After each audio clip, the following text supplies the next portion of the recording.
Wow, guys, 10 years of the law. This is a pretty big deal. 10? I thought we were only at 8. No, Mouth. You see, we started in May of 1997. Geez, I thought you would have had 10 years circled on your calendar. Yeah, way to totally Hall of Fame our anniversary. Wow, very clever, John. Can I shake your hand, or should I just wait for your next interview with Jericho? Well, even a broomstick could interview the honky-tonk man. What? Guys, come on. Stop battling your brains out. How are we going to pull off a 3-hour 10th anniversary show tonight? Okay, it's our 10th anniversary, so just like WrestleMania 10, we get Little Richard to sing our theme song. Oh, I love it. Woo! That'll be awesome. And then we contact our first guest in history, Farouk, at an exclusive 3-hour interview. And as a tribute to our older listeners, we get preempted by the NHL playoffs. And for the power poll, we ask how many times can Farouk say damn in 3 hours? No, no, no, no. You see, this is what I would do if I had the book tonight. Is this the real life? Is this just fantasy? First, we keep with tradition, and we do what we've done for the past 10 years, and bring out the behind-the-scenes news to all of our listeners. Then, we go back in time and bust out a name from law history. We bring on all the callers we can possibly take in 3 hours. Karsten from Toronto, Ken from Scarborough, Chucky from Detroit, and even search for Sam Bolea. Then we track down the diva that got her start right here on The Law for a live interview, and then we mirror our show and headline Hour 3 with a man that transcends the world of professional wrestling and mixed martial arts, Brock Lesnar. Plus, Dave Meltzer title about trivia, Mouth Crown to Jabroni of the Decade, and of course, Cheeky! That's what I'd do if I had the book. Wow. But, Jay, how do we start the show? John, I got 2 words for you. Retro intro. A threat to our way of living, a threat to our society, and maybe even a threat to our very existence. And what is this threat? It's the beginning of a new and excitingly different story.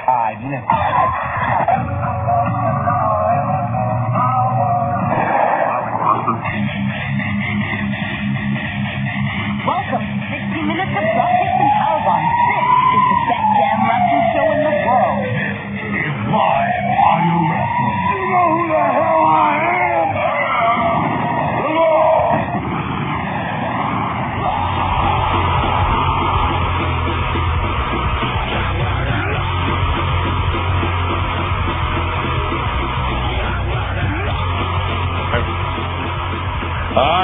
Yes, indeed. That was the beginning of The Law, and tonight we celebrate a decade of wrestling radio excellence.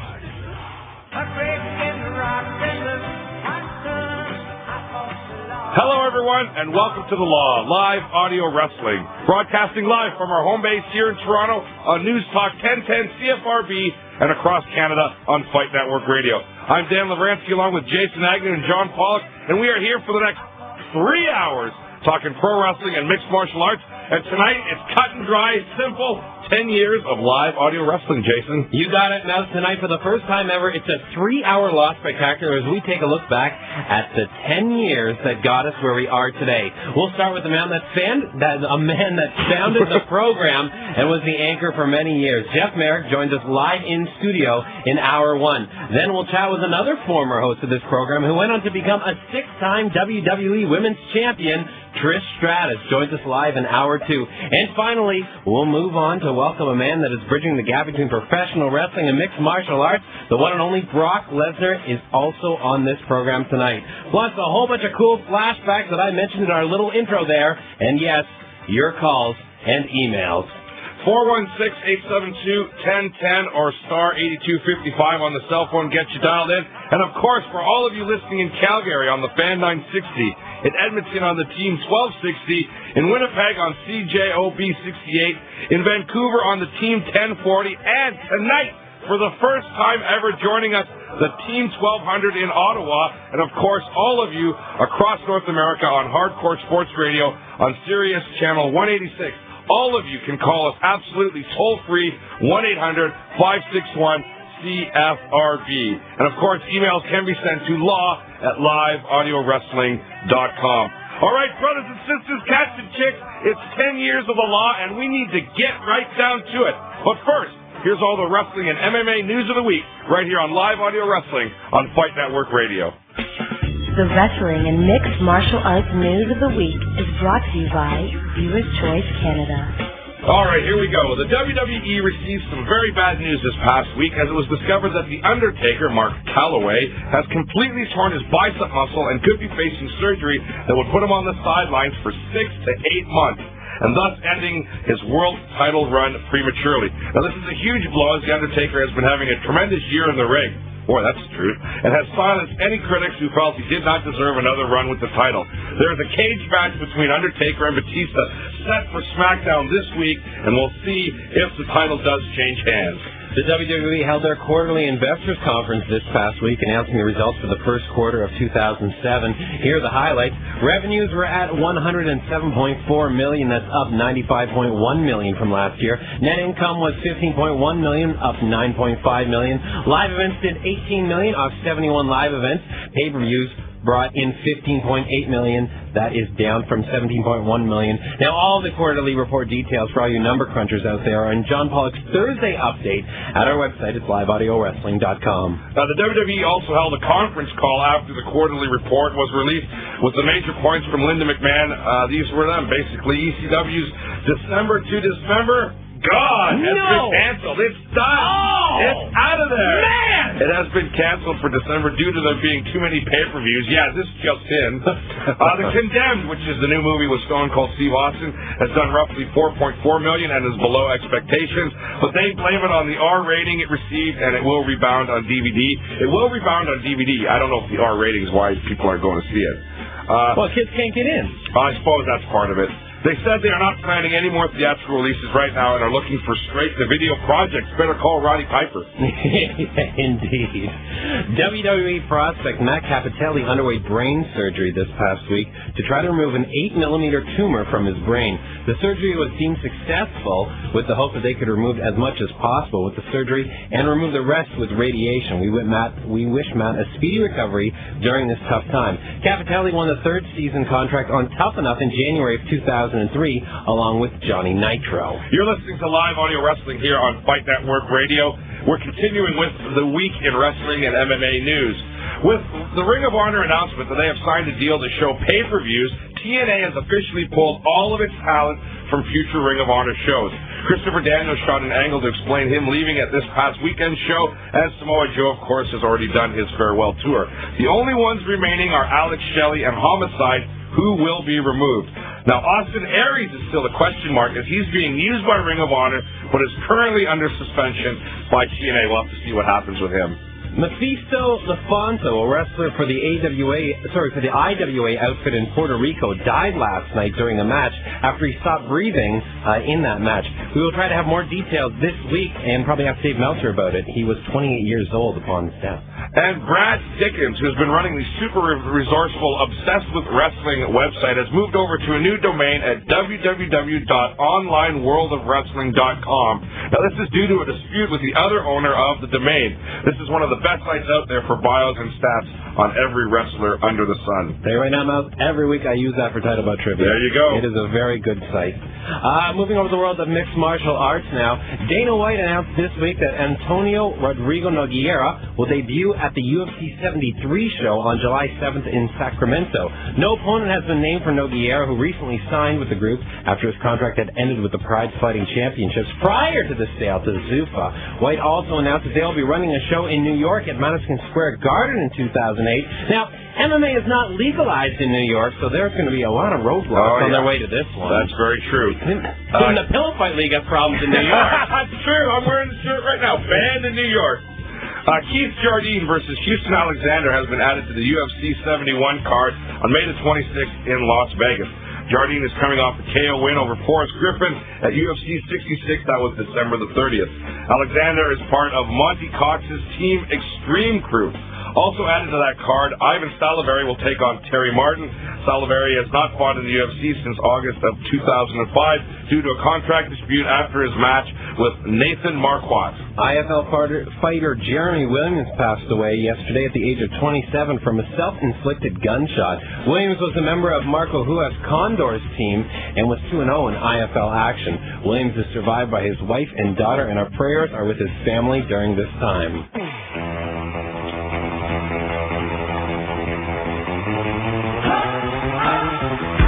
All right, there you have it.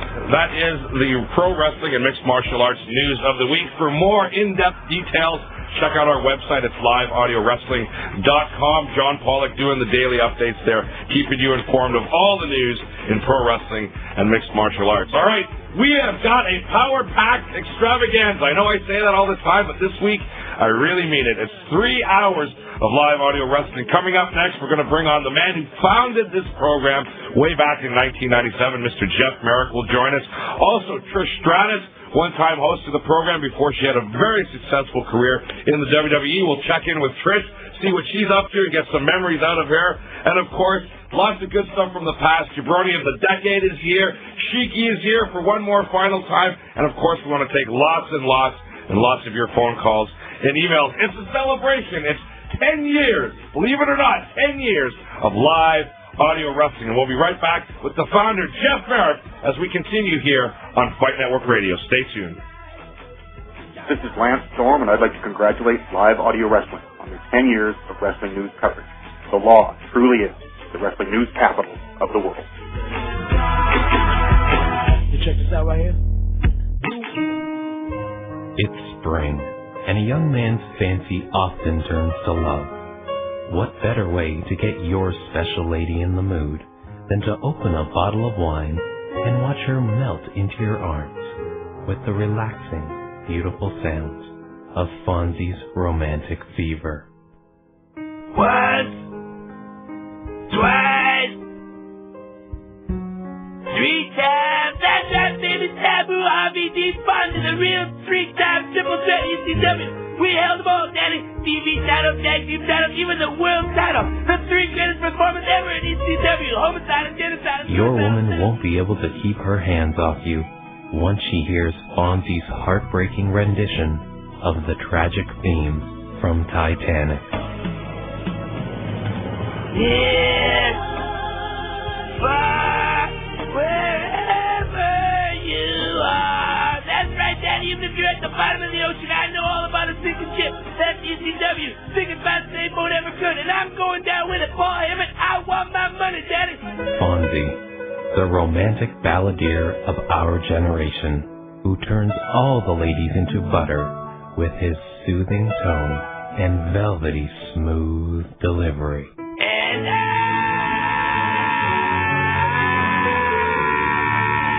will always love you. That's right, Daddy. I love somebody all right, but it's not me who you think, baby. Even though he owes me a lot of money, Daddy, I love Paul Heyman because he worked hard to make ECW the best promotion in the world, and nobody else could have got as far as he did, Daddy. He was the man. But I love him even more now because he's got a job working with the WWF. ECW may be dead, but WWF is rolling in the dough, and now that means that Paul works from. I'm going to give my money, Daddy. Fonzie's Romantic Fever, now melting girls' hearts at a store near you. We are Sunday night's main event. This is live audio wrestling on Fight Network Radio. I'm hoping, actually, with the Piper acquisition, that even though I understand the whole idea that it's hypocritical from Piper's viewpoint to come... A little. I understand that. Last year, you are, doing 2 things. 1, running down Vince McMahon for being the most heinous promoter on the face of the earth. Yeah, killing all his buddies. And 2, you'll recall, at last year's Cauliflower Alley banquet, Roddy Piper said he would donate, was it 5 or 10% of all his future earnings? Yes, that's right. Cauliflower Alley? That's right. Let's see what happens there. They haven't got done. Yeah.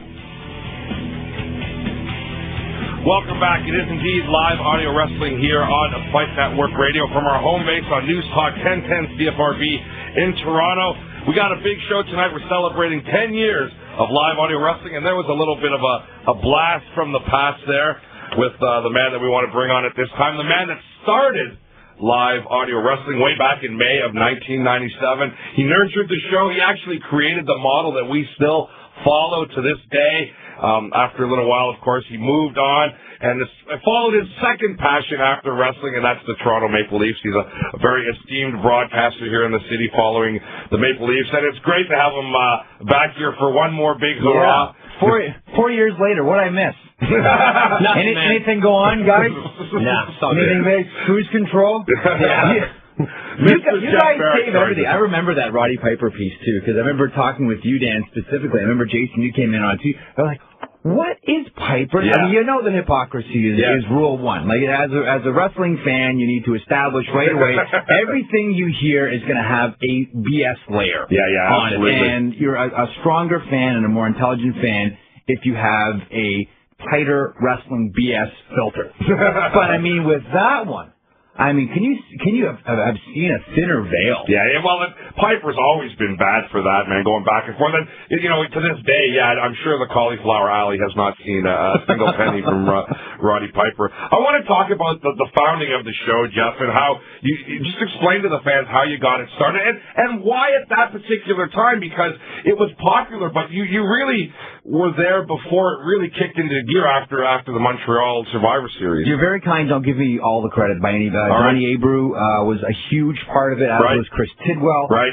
Those two guys were working along with me at a radio station, an online radio station called Virtually Canadian. It was Canada's first online broadcaster, founded by a gentleman who's now deceased by the name of John Walter. Right.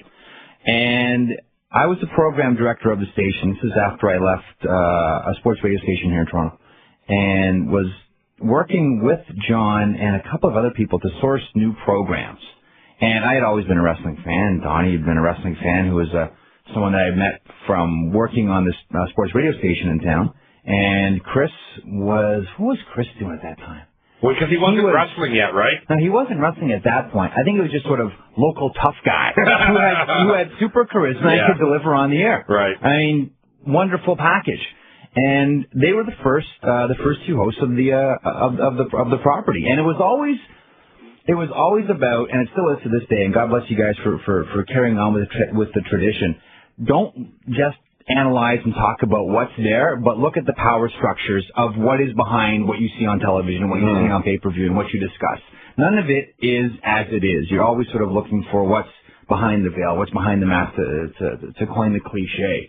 So that really, more than anything else, you talk about the foundation of what live audio wrestling was based upon. It was look at wrestling as if it's the same as any other endeavor, whether it's entertainment or whether it's sports, but study it from the power structure model. And that is fertile ground, my man, as you guys well know. Well, and that was a big thing at the time, too, because we're still really before the Internet had its huge grasp on wrestling, still before the newsletters and that kind of stuff had as much of a high profile as they have nowadays. So really, it was, I would have to say, a bit ahead of its time. A little bit, but let's not forget, too, at that time, the industry was, from the WWF's perspective, and that was certainly always stronger in Canada than WCW, that was a time when the WWF was in transition. They had just lost $3 million, and they were headed south with a capital S. And hate to bring it up again, but November 1997, Montreal, Bret Hart, Montreal, and the work/shoot that put the WWF back on the map. The one angle they shot that put them back on the financial map. WWF at that point were very helpful. And God, they would bend over backward. You mentioned the first guest, Farouk. Yeah. At an online radio station at the corner of King and Parliament, right across from the Toronto Sun newspaper, they had him limousined to this tiny little upstart internet radio station. The limousine pulls up, big white stretch. Farouk comes out. He's hit pause on his plane out of town so he can come and do a 15-minute interview on it. That's how much they were dying for publicity because they were losing this battle to WCW. So WWF at that point, with Carl DeMarco, as he's still in charge now, bent over backwards to get any type of media exposure. That, as you guys well know, dried up. Well, yeah, absolutely. Over a course of a couple of years or so. But they were instrumental in being helpful. Well, it really is amazing. I just find it so fascinating that you started it right before such a boom period. I mean, I know things were happening in WCW.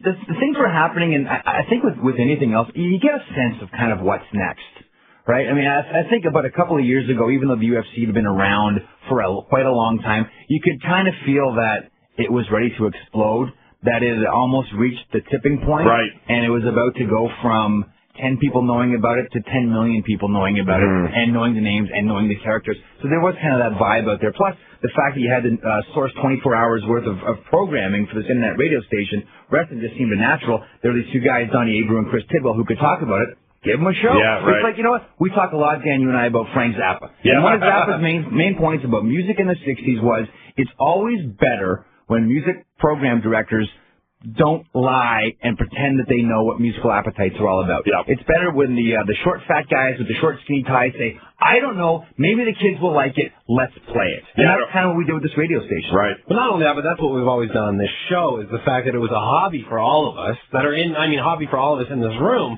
just liking the show, and then you take a hobby, you tend to turn it into a job. It just doesn't feel like work. No, and every 2 weeks a paycheck shows up and someone yells, stop thief! I know. It doesn't feel like work whatsoever, and when you turn your hobby into your career, and you put that kind of passion, that ferocity, and that narrow-casted desire to put together a quality product, because it's your name on this thing, damn it, and you're not going to hang because you're not just doing it for a paycheck. You're not just doing this to live 9 to 5. You're doing this because you want your reputation to go alongside it. You treat it with a little more care. And this program, from pretty much day one to this day right now, is May 6th. 2007. I mean, it's been carried by guys that love the product and love the profession. But it wasn't easy, though. I mean, especially for you, Jeff, starting out. Never easy. Never easy. But especially in this, and even trying to, there's a certain stigma that wrestling carries, and still to this day that there is. Sure. So it was tough to actually come across somehow legit, and in doing a wrestling program. And it's a battle that every broadcaster faces. When it comes to doing anything involving wrestling, and not so much MMA, although there is still sort of kind of a taint that comes along with it. Doing it, that dirty sport. Oh, it's not legitimate football, high and back. No, that's that dirty sport that you don't want to talk about until the numbers come. Yeah, exactly. The pay-per-view buys hit over 1 million. Then everybody's interested. It was always tricky, but it was one of those situations where, and you guys were right along shotgun for the whole thing. You just keep kicking down doors. And just never stop, because much like this industry, you'll be given 1 million reasons to quit. You'll be given 1 million reasons to say, that's it, we're folding the tent. Just don't fold. We're not going to fold. We're going to come back, and we're going to get into the transition from the internet to the radio as this special edition of Live Audio Wrestling continues right here on Fight Network Radio. Stay tuned. This is Peter Ortiz, the Huntington Beach Bad Boy. Wow, the Law Live Audio Wrestling has made it for a 10-year span. Continue what you're doing, guys. I'll keep beating them down as you guys keep hyping them up. On May 13th, every world title will be on the line as TNA Wrestling presents Sacrifice. The instant classic Christian Cage puts the NWA World Heavyweight Championship up for grabs against Olympic gold medalist Kurt Angle and the Icon Sting. Team 3D, the only tag team to hold every major title in the industry today, puts their world tag titles on the line against LAX and the team of Tomko and Big Papa Pump Scott Steiner.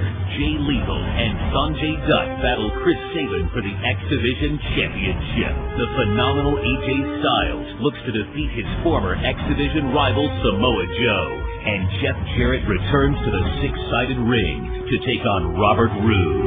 TNA Wrestling presents Sacrifice, live May 13th on pay-per-view. See it all on Viewer's Choice. Call your cable or satellite provider to order.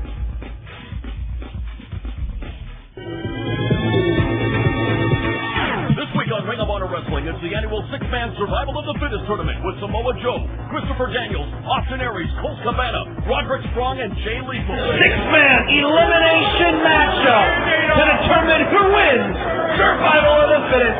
Aries coming in to help Roderick Strong, trying to save his partner.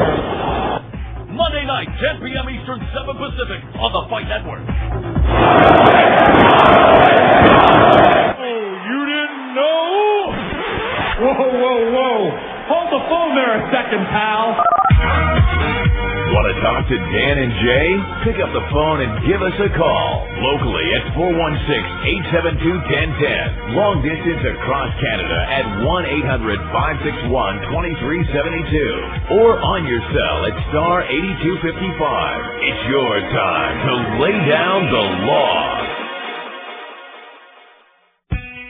This is The Law, live audio wrestling on Fight Network Radio. What we understand is Owen Hart fell 50 feet, hit the back of his head on the turnbuckle or the ring post. We've heard different reports. Owen Hart was pronounced dead shortly thereafter. How are they going to handle it tomorrow night on Raw? Will wrestling fans, I don't want to say this, but will they forget about it? As wrestling fans do week to week, they forget about angles, they forget about issues, they forget about drug-related deaths, they forget about the big stories that come out of professional wrestling. What is going to happen? Is this really going to affect any kind of change? I can't imagine the mentality of the guys that had to go out afterwards and work. I mean, if a family member dies, your boss will understand if you don't come to work. At that moment, one of their colleagues dies in the ring where they perform, in their place of business, and still they had to go out and perform. Welcome back to the program here. It's live audio wrestling on our home base here of News Talk 1010 CFRB and across Canada on the Fight Network Radio.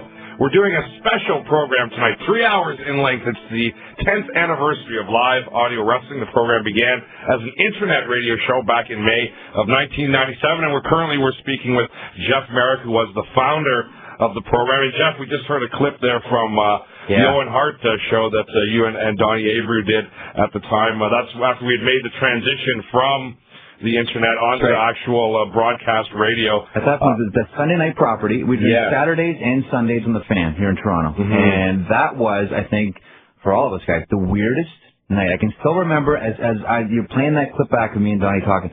I'm thinking, I remember exactly where. It's one of those JFK moments. Yeah. Where were you in, right? Totally. Yeah. I remember I was sitting on Dan Lovranski's couch. Yep. Van Gogh, your cat, sitting at our feet. We had a box of golden pizza. That's right. From the Danforth, watching as Jim Ross, he came back and there was a one shot on JR saying this isn't part of the entertainment tonight. Yeah. And I can't remember, like many people. Do you remember the matches after? No. The only one I remember the main event, or because of the promotion, though, was Taker and Austin. That's all I remember. I remember thinking everything seems really rushed right now. Everything, every phone call that we made, every match that we watched, and I think part of it, right away, Dan, I think you turned to me and said, "Why are they still going on with this? What's going on here? This has to be a work." And I remember, I'll say, because I don't think we ever have on the air. I remember calling the Honky Tonk Man. Because we wanted people to come on to comment on what happened. Right. And Honky said, guys, it's a work. Guys, don't be duped by Vince McMahon. We called Terry Funk right after, and Terry was livid. Yeah. Terry wanted to tear a strip out of Vince like you wouldn't believe. Honky thought it was a work. Terry was livid. We got in touch with Benoit that night, who was on the road with MCW, and Jericho. Jericho were the two guys that were on the show, It was... You always have, as a broadcaster, those surreal moments where the microphone's going to come on and you don't know what you're going to say. I had no idea what I was going to say that night. Yeah, that's a tough one for sure when you have a subject like that, and you want to let everybody know about it, and you want to express your feelings. I thought myself in the producer role at that time that we did quite a good job seeing it happen that night to corral a couple of guys to talk about them and hunt it down. It was a tough one for sure. And it's one of those nights, too.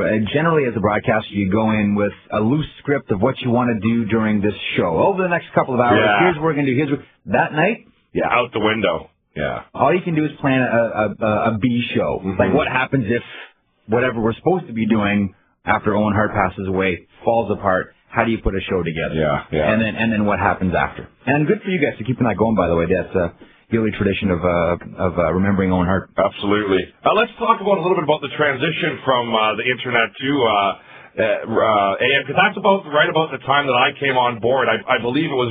I'm not sure if it was right from the start of the fan run or right after it had started. It was right around in there. Right around the same time. And you know what really got the Law's foothold in radio? The Toronto Raptors. Really? Tell you why. The pitch was made to the Fan 590 of putting live audio wrestling, a wrestling radio program, first of its kind, on traditional radio. And the response was, we're a sports station here. That's not a sport. It's standard answer. I don't think anyone was surprised by it. But what was happening at that time is the fans had acquired the rights to broadcast the Toronto Raptors. And the one thing they weren't allowed to do was broadcast the Raptors on their internet audio stream. So the idea was when the Raptors were on, they would play 2-hour wrestling broadcast and sort of use it as a proof of concept to see if it worked. If it worked on the internet, if it worked on the B stream, if you will, for the Fan 590, then that would be the caveat to make the jump onto traditional radio. And, you know, wrestling fans, God bless each and every one of them, they are passionate like you wouldn't believe. Well, of course you believe, because 10 years later, here we are talking about it. Yeah. But, I mean, the email campaign, the call-in campaign, completely unsolicited, certainly encouraged, but not completely solicited. And, you know, like any good programmer, Nelson Millman said, all right, you guys got a show. Yeah. We'll try it out. And it was, I think at that point, it was like a Sunday night from 1 to 3 a.m. 1 till 3 a.m. It was, too, wasn't it? Oh, Okay. yeah. I was trying to remember that on the way over. Like, when were we on the Fan? I It think was it was late. 1 to 3 It started. Yeah. It was really late. We did that, then we got moved to Saturdays, and we went in the afternoon, we did an hour, and then we did 2 hours at night on Saturdays, and then we flipped over after. You don't remember that? You're looking at me like you don't remember it. Oh, no, this show's ping pong ball, man. Yeah, it's a Survivor story. It's been all over the place, that's for sure. Absolutely. You're listening to Live Audio Wrestling here on Fight Network Radio. We're talking with Jeff Marek here, the founder of the program. What about some of just your favorite, some of your favorite moments through the years working on the show? I'll tell you what, there have been a number of them. I remember, well, you know what? It's funny. Reading the Observer obit on Bad News Brown the other week, and I thought back to all the times that we had spoken to Bad News. Yes. And those were probably some of my favorite shows. Talking to guys that were that charismatic, that open, and that sort of willing to get. And the more you read about Bad News, you really realize how much of a giving guy he was to performers, fans, and certainly to himself and his family. I think that the shows that we did with guys like Bad News Brown were always my favorites. Yeah. Anytime we got to talk to someone, I always like talking to Benoit, just because I think that there's a humility there, and I always like talking to people that are great but humble. Right. And that have a sense that they're almost embarrassed by how good they are. Generally, good stuff out of them. Jericho's a wonderful guy to talk to. He's always fun. He's great. Always fun. Lance Storm was always an interesting guy for the obvious reasons. He always seemed to me like he did not belong in this industry in any way, shape, or form. He was tremendous at it. Yeah. But, man, if you just met him on the street, you go, dude, go play volleyball. you don't belong in this craziness. Talking to promoters was always interesting. Again, you go back to the BS filter. Talking to some of the pioneers of UFC was always neat. Talking to Ken Shamrock when he first started in UFC was neat. Talking to Randy Couture when he beat Maurice Smith for the first, and everyone, wow, Randy Couture beat Maurice Smith, who's ripping through everybody. Talking to some of the pioneers where the sport is just sort of being invented and it's being created, and no one really knew how to talk about it, what the language was going to be, what the story of the promotion was going to be. Those were some of the guys that always stood out for me. But reading that Bad News Brown obit the other day really cemented the fact that I love talking to him. Yeah, he was a lot of fun. He was very good. I mentioned that when the show made the transition to AM is kind of when both Jay and I jumped on. I wanted you to reflect on when we came on board, like what was going through your mind? Because Jay's story in particular is a little bit more interesting than mine, I think. Jay's a great one. And God, this program has had some dynamic callers over the years, but God bless you, Jason Agnew. You are hands down one of the favorites. Every year, when's Jason going to call? Every day, every week, when's Jason going to call? When's Jason going to call? And Jason was one of those guys, much like John Pollock now, and his brother Jeff, was one of those guys that just, again, refused to take no for an answer, and whatever I can do, sir, I'll come in and do, and can you get your coffee? One of those guys that when the posting goes up on the wall for all the jobs that nobody wants, but are so valuable to any organization, Agnew would do. Pollock would do. Show up at events. Go do the things that no one else wants to do just to get yourself your foot in that door. I certainly remember the the first meeting between you and I, because I just finished my CIUT show. I just wrapped that up and put it to bed, and you literally called me the very same day, and I remember going down to meet you, and I thought it was really, really funny. I purposely wore my Cactus Jack T-shirt because I thought it would make an impression. But the thing that I remember the most after talking with you is that you were most impressed that I had the Eric Koulos tape, and I remember that you and Chris Tidwell wanted to see that tape so bad, and I'm like, once I gave him that tape, I'm like, I'm in, man. I've never heard anyone, Jason, I know you get a little chuckle out of this. I've never heard anyone say, you know what? I got a job interview today. I'm going to put on my best Cactus Jack shirt. Yeah. For this one. and your best shorts as well, that came out? I probably was. Yeah, probably. Yeah, the one so tight you can see what religion he is. That's right. Thanks for that, Dan. All right, that looks like a good opportunity to break. We're going to take a break right here. We're coming back with more with Jeff Marek, and we want to get into some of your phone calls. 416-872-1010 or long distance 1-800-561-CFRB as we remember 10 years of live audio wrestling. Hey, what's going on? It's George Strombolopoulos here. Virtually Canadian was the first internet radio station in Canada, and back in the mid-'90s, Bob Macklitz Jr., Jeff Marek, and myself were working with this guy named Donnie, and we started kicking around the idea of doing radio shows for this internet channel. And so we came up with a show called Slam, which was this wrestling show. Now, I used to like wrestling a lot, but I don't know anything about it now. And so I sort of moved on, and Jeff and Donnie kind of took it over, and then Dan and everybody's involved now, and what you've done is created a legacy show. It's actually a landmark show. Think about it, man. Nothing lasts 10 years. Nothing. And you've gone and created a show that has been 10 years long, which is an enormous accomplishment. And you did it while having fun. It's still one of the most fun shows you're ever going to see on the radio. And by that I mean here on the radio. So congratulations to all you motherfuckers, man, on the law. Can't say that I'm surprised. I'm not, because you're amazing at what you do. But I couldn't be more happy for you. So congrats. Live audio wrestling is brought to you by Giant Extreme Science, makers of Knox TV3, available at GNC.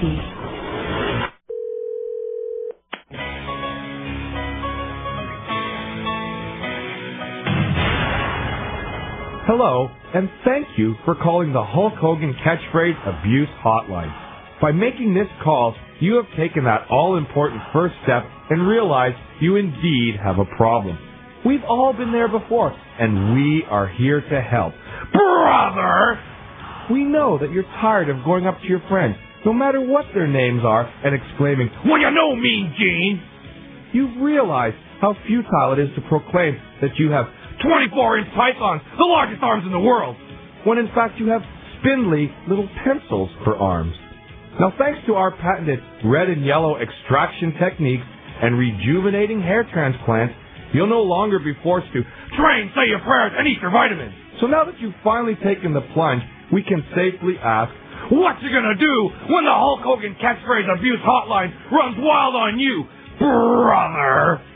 In fact, you'll be so secure in your new lifestyle that you'll be using exciting new phrases like, do you smell what The Rock is cooking? And don't hate the player, hate the game.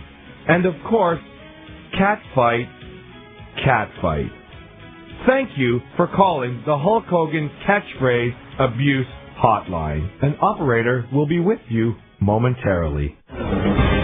Wednesday night, 8 p.m. Eastern, is Pro Wrestling Noah, featuring Naomichi Marufuji taking on former tag team partner Kenta. Marufuji lands on his feet, another super kick to Kenta. He wants to deliver another Shiranui. This time he ends up in a fireman's carry. Great counter move by Kenta. Go to sleep, Marufuji! Go to sleep! It's two former tag team partners without the blindfold stipulation this Wednesday night, 8 p.m. Eastern, only on the Fight Network.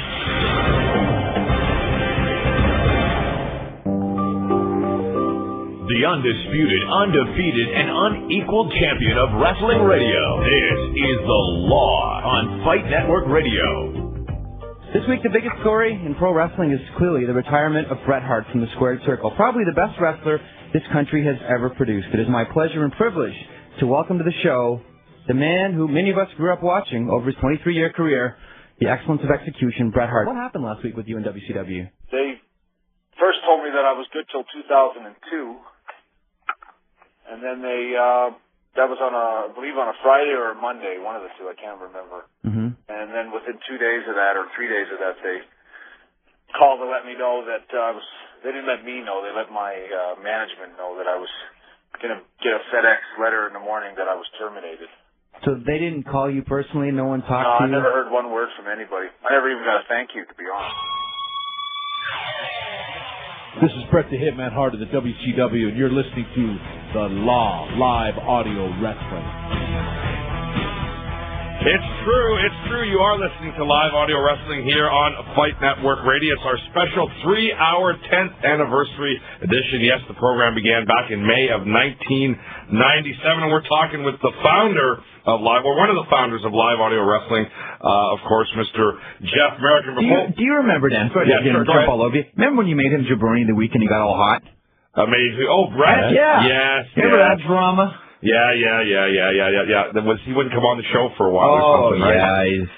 I've also heard rumors that he didn't care for not being ranked number one in someone's book about Canadian wrestling. Yeah, he didn't like that either. No, he didn't like that either. He sees his career in a certain perspective, that's for sure. I'm sure he's forgotten about it by now. Come on, he's forgotten a few things after the bald guy kicked him in the head. That's right. I'm moving on. It's not normally you that moves on. That's why Marek's a guest now, so he doesn't care. Normally Jeff would be like, we're going to talk about hockey tomorrow. Because they're outing wrestlers next year. Not on my watch here. Get him out of here. I want to do a quick giveaway here before we take some calls with Jeff. Grant Zawich, who does the Wrestling Observer back catalog for Dave Meltzer. He's given us a couple of real smoking prizes for the 10th anniversary show. Now, the other one, the main one, is going to be given away by Jeff later on in Title Boat Trivia. No, that's Jay. Oh, Jay. Sorry, Jay. I'm sorry. It's the letter J. No, yeah. Close enough. Yeah, and so Jay will be giving away all 10 WrestleMania issues of The Observer from 97 to 2007. So that'll be cool. But this is a great prize here, and we're going to do this one by email. We're going to do the first person to get through on email at law@liveaudiowrestling.com. I've got a question here, but you have a chance to win the top 6 issues from 1997, which was the first year of the Law. So that's a couple looking at ECW's first pay-per-view, the new direction in the WWF with Michaels and Hart, of course turning their stuff into a verbal shoot, Todd Gordon and Paul Heyman splitting over ECW, Fritz von Erich passing away, Brian Pillman passing away, and of course the November 17th issue, the Bret Hart Double Cross in Montreal. So the first person that can get through liveaudiowrestling.com and tell us what was the name of the internet radio station that the Law started on? It's been mentioned several times in the program so far. So the first person who can get through will win that. That's a pretty smoking prize. 6 keen issues of The Observer there. All right, Jay, get to those phones. All right, let's get to the phones. Let's start with someone who we mentioned in our intro, actually, long-time caller for the program, and that's Karsten in Toronto. Hey, Karsten, how's it going? Hey, guys. I got to say to you, first off, I've been working a job where I have to get up at 6 a.m. on Mondays for quite a while now, and every single week it's, oh, damn, Chris Jericho's on the Law, I'm staying up again, big show this week. I honestly cannot stop listening if I tried to at this point.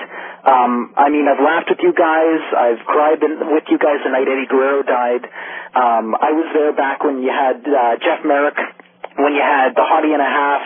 I've been around through the Jim Cornettes, the Lance Storms, even Goldust and Kevin Nash and some of the less than excellent ones. Hang on, entertaining as the hell. Hottie and a Half, Carla Carvalho. Yep. God bless you. Wow. And I'm going to tell her that some more, Carson. You just made her day. Well, I got to say to you guys, congratulations, and more than anything, thanks for many years of entertainment, and here's to many more. All right. Thank you, Thanks. Karsten. Yeah, thanks a lot, brother. All right, let's go to another favorite on the program, and that is Ken in Scarborough. Hey, Ken. Hey, I got to say this. I was listening since show 3 way up in Canada College in North Bay, Ontario, and when I found you guys out, I figured that's where everything changed. And it was because of this show. It was kind of like a heads-up system, and if it wasn't because of live audio wrestling, I wouldn't be putting up with half of the junk you see on the WWE. I mean, look where everyone's come along. We've seen Jeff Marek, now he's a huge radio star now. Excuse me? You're huge, Jeff. You're huge. And we got Dan the Mouth Lovranski, who's been a rocker, and now the voice of the Pillow Fight League. That's it. And now we got Jason Agnew, who is the next generation's Bob Barker, or Chuck Woolery. And we got John Pollock. And we got John Pollock, who has become from Captain Charisma Jr. to the Instant Replay. But to be serious here, I just want to reiterate what Carson said. I shared a lot of laughs. And yes, we have shed a lot of tears too, but all I gotta say is I would just like to see this evolution of this program, and being along with the journey has been so much fun, and I look forward to 10 more years, and I got a beer in my hand, and I'm raising a glass right now. Hey, all right. That's so, what I want to hear. happy anniversary. Here's to 10 more, and thank you, guys. Love you guys. See you later. All right, thank you, Ken. Well, a really interesting point that Ken made, too, because we've had this pretty much from day one when you do the shoot show about the work sport. You're killing it. You're going to drive fans away. People aren't going to watch anymore. Programs like this, properties like the Wrestling Observer newsletter, websites, etc., newsletters, they'll add years onto your career as a fan of a certain product, as opposed to drive them with. The more you tell them, the more they want to know. And like Ken says, listen, if it weren't for a show like this or a newsletter like The Observer, I wouldn't be able to put up with half the stuff. If you can find a way, like you guys do, of making really boring, uninteresting things interesting, then you've done your job. Yeah, and I've always said with pro wrestling, it's real easy because it's one of the craziest sports in the world, and there's always something to talk about. All right, we've got to take a break, though. Jeff, I want to thank you so much for joining us. Thanks, boys. As A lot of fun. always, and lots more live audio wrestling coming up here in our second hour. Stay tuned. Hello there, this is Mauro Ranello from the Fight Network, wanting to wish the gang at the Law Live Audio Wrestling a happy 10th birthday. I gotta say, guys, you don't look a day over 9.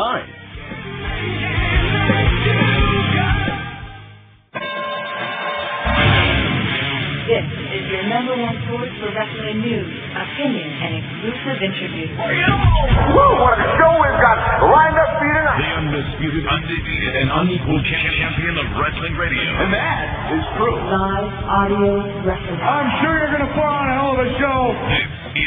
This is the Law.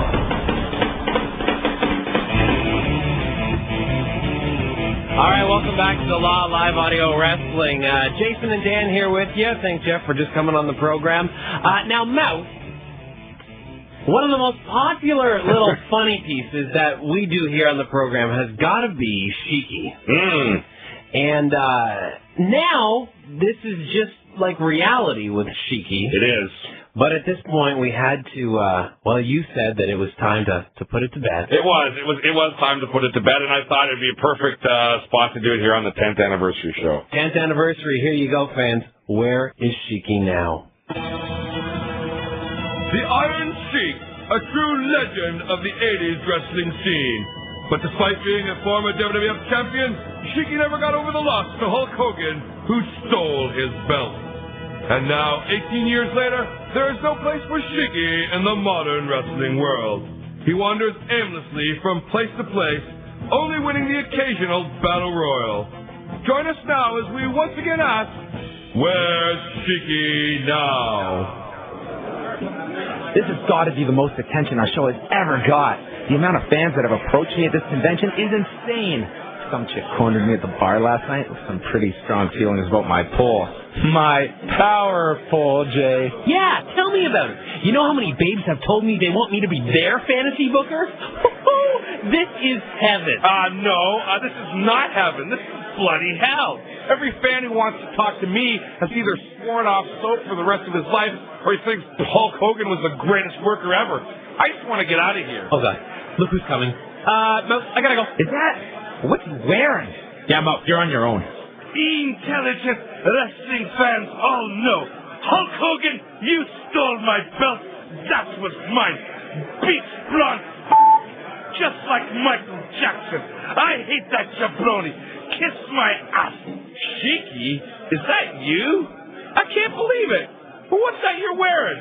You look like you did the night you went into the WWE Hall of Fame. Didn't you return your tux to the rental shop? Piece of wrestling announcer, Dan Lovranski. You make joke of Shiki. Try to humiliate his past. I work many jobs. Support my family and God and Mr. McMahon. Now I have big paying jobs, Lovranski. They're gonna watch it. Yeah! What could you possibly make money at? You were running a hot dog wagon at one point. You were a used car salesman, a department store Santa. You even tried being a Shakespearean actor. Stupid jabroni mouth. Silver-haired You are blind. Just like Michael Jackson. I stole from under your very nose Lovranski. No more swinging clubs from Cheeky. No more bull Polaroid. Now, all people point video at Cheeky. Yeah, I know. I've seen your various diatribes on YouTube against B. Brian Blair and Tito Santana and Andre the Giant and whoever else strikes your fancy. Big deal. But you said you stole something from me. What do you mean by that? Piece of stupid beach blonde jabroni. I hear your little skits make fun of Cheeky. I just steal all your ideas. Now people want to shower Cheeky with money to talk. Lovranski, I steal your gimmicks. Now I humble you. I break your back. I your ass. I get money, hot babes, 420. You get nothing. You mean this is... Absolutely right. This is final episode of Where's Cheeky Now? Because now, the real thing is more over the top than you could ever dream. Just like Michael Jackson. Kiss my ass, Lovranski. You are Jabroni of the Week. Cheeky #1. Live audio wrestling 10th anniversary. Hawk 2. This is the end. This is the Iron Sheik. You're wrestling. You listen to the Radio Law. And I'm the Iron Sheik. Iran #1. Russia #1. USA. Now, you started doing those Where's Cheeky Now? Yeah. When? It was probably year 2000 or so, I think. Because it wasn't right when I started on the show with you. Geez, you know what? I'm terrible with the dates and stuff like that. It was on the Fan. Yeah, I figured it was somewhere around in there. I remember it was just Jeff and I fooling around one day, and I was doing the Cheeky voice, and he kind of said, hey, man, you should do something with that. So that's basically where it came out of, you know? You're like a fortune teller. Yeah, that's it. That's the whole deal there, man. He has gotten so out of control with the stuff he's been doing lately. Anytime someone points a camera in front of the Iron Sheik, I can't compete. You're right. I can't. It's like the scenarios that you came up with were so outlandish back then, but now they're mild. I can't compete with the real deal anymore. The reality has trumped the fiction in this case. So there you go. That is your final Cheeky. I hope you enjoyed it. Let's see. We gotta. I just want to mention quickly. We will do title vote trivia in the next segment. So we do need callers for that. 416-872-1010. Star 8255 on the cell, or long distance, it's 1-800-561-CFRB. Are you going to do what I would think you're going to do tonight for TVT? Okay. I'll keep it to myself. All right. You know what? We got full lines here, so let's clear out some of these lines then. Let's chat with Walker from Hamilton. Hey, Walker. Hi. How you doing, guys? Good. Very well. Great on. I just wanted to basically echo the sentiments of Ken and Carson. Congratulations. Thank you. I was actually at the premiere of Wrestling with Shadows. Oh, wow. At Metro Toronto Convention Center back in the day. Yeah, I was there, too. That's when Donnie and Tid were doing it. Right on. Yeah. No, I don't know. Yeah, I saw a table, and you guys were working the mics, and I was like, what's going on here? And I found you guys on the AM dial a few years later. And, basically, you guys, I just want to thank you guys for giving me the real scoop on what's going on in the wrestling world. You know, I told all my friends about you guys. And, again, thank you. Congratulations. And wonderful job, man. You guys kick butt. All right. Well, thanks a lot, man. That's great. Thanks, Walker. It is cool to see how many fans, we've been on a variety of different radio stations, and how we are definitely destination programming. Yeah. No matter what station that we're on, we're different from everything else on there. And it's really cool to see how the fans have followed us from station to station, mainly because, the wrestling world was revolutionized by the Internet and breaking down of kayfabe, and that is what allowed us, is our website, where we started, liveaudiowrestling.com, has allowed us to take fans from spot to spot, and you know what? Wrestling fans are great. They are dedicated. They are loyal. They are just generally a good bunch of people. No, it's very true. And we have been all over the Toronto radio landscape. That is for sure. And you're right. They followed us every single time. It's very cool. Let's chat with Ron from Etobicoke. Hey, Ron, how are you tonight? Happy 10th anniversary, guys. Thank you. I tell you, I've watched Raw, SmackDown, ECW, TNA, and all that. And, your show is the best wrestling show ever. I do. I'd rather listen to you guys than watch the shows. Wow. I have to say to Jeff Marek, Big Daddy, Donnie, Dan Lovranski, Jason Agnew, John Pollock, Sweet Trish Stratus, Wei King, Chris Tidwell, thank you very much for the best shows ever. And I talk about TV, but also radio too. I really enjoy your show. I've been listening to you guys since you were at the fan. So wow. And I just turned 50, and I'm going, you know what? The 10 years have gone fast. And certainly have. It's been remarkable. A couple other thank yous. Hopefully you get a kick out of it. To Linda McMahon, thank you for canceling the December to Dismember. I got the DVD that I won from your show about in January or February, I think I got it. I let a friend of mine use it right after that, and he just came out of his coma just last week. So, I mean, that's how boring the DVD was. So wow. we don't have to worry about the next one. Yeah, there you go. And to Hulk Hogan, thank you for not making the news of the week, brother. I'm telling you. But look, guys, I just want to wish you guys another 10 years. Jeff Marek, when you guys first started, Jeff and Big Daddy and I, we go back way to Fan 590 before that. He just did the wrestling shows because they used to know me under the name of Dr. Rock and Roll. Oh, okay. And so I go, what's ever going to happen? What's Jeff and Donnie going to do when they left the Fan? And I said, look what they created. They created a masterpiece. And you guys are just continuing the masterpiece. One final thing. To Jeff Marek, Big Daddy Donnie, other radio celebrities, Chris Tidwell, Strombopoulos, these guys I call the Radio Rat Pack, and if I can, I'd just like to induct Dan Lovranski and Jason Agnew into the Radio Rat Pack Hall of Fame. All right, cool. Cool. Thank you very much, Ron. So I get to be Sammy Davis Jr. then. Yeah, baby. All right. All right, there you go. Thank you very much, Ron, for calling the program. And being a loyal caller, I mean, our callers do make the show. They already have. Oh. The cool thing was, I remember joining the program out, and when I first came on, just a couple weeks after you started. It was a little bit more than that. I started in December of 98, and you started. Oh, okay. So I was, I think, in the spring of 99. Yeah, I'd been there for a little while, but not long. You're right.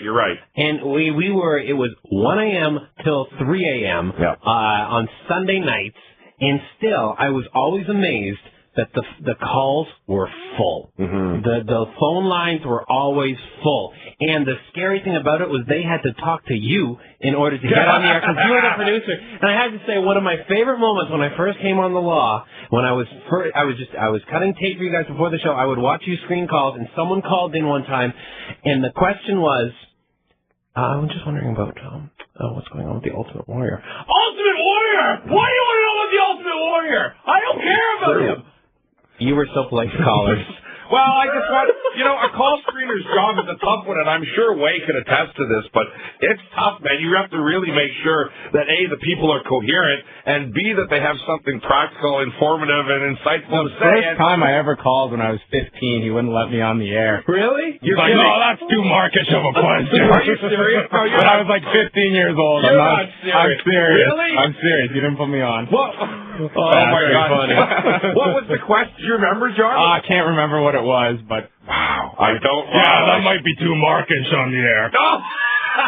Well, I dealt with the Iron Fist, I must say. That's true. Hey, I talked to you when I was calling in as well, actually. That is so funny. All right, we're going to take a quick break here, I think, and keep things rolling, though. But we're going to come back with some title bout trivia. Mr. Jason Agnew is ready to give away some Smokin' Observer prizes here. So the Law Special 10th Anniversary Celebration continues right here on Live Audio Wrestling on Fight Network Radio. Stay tuned.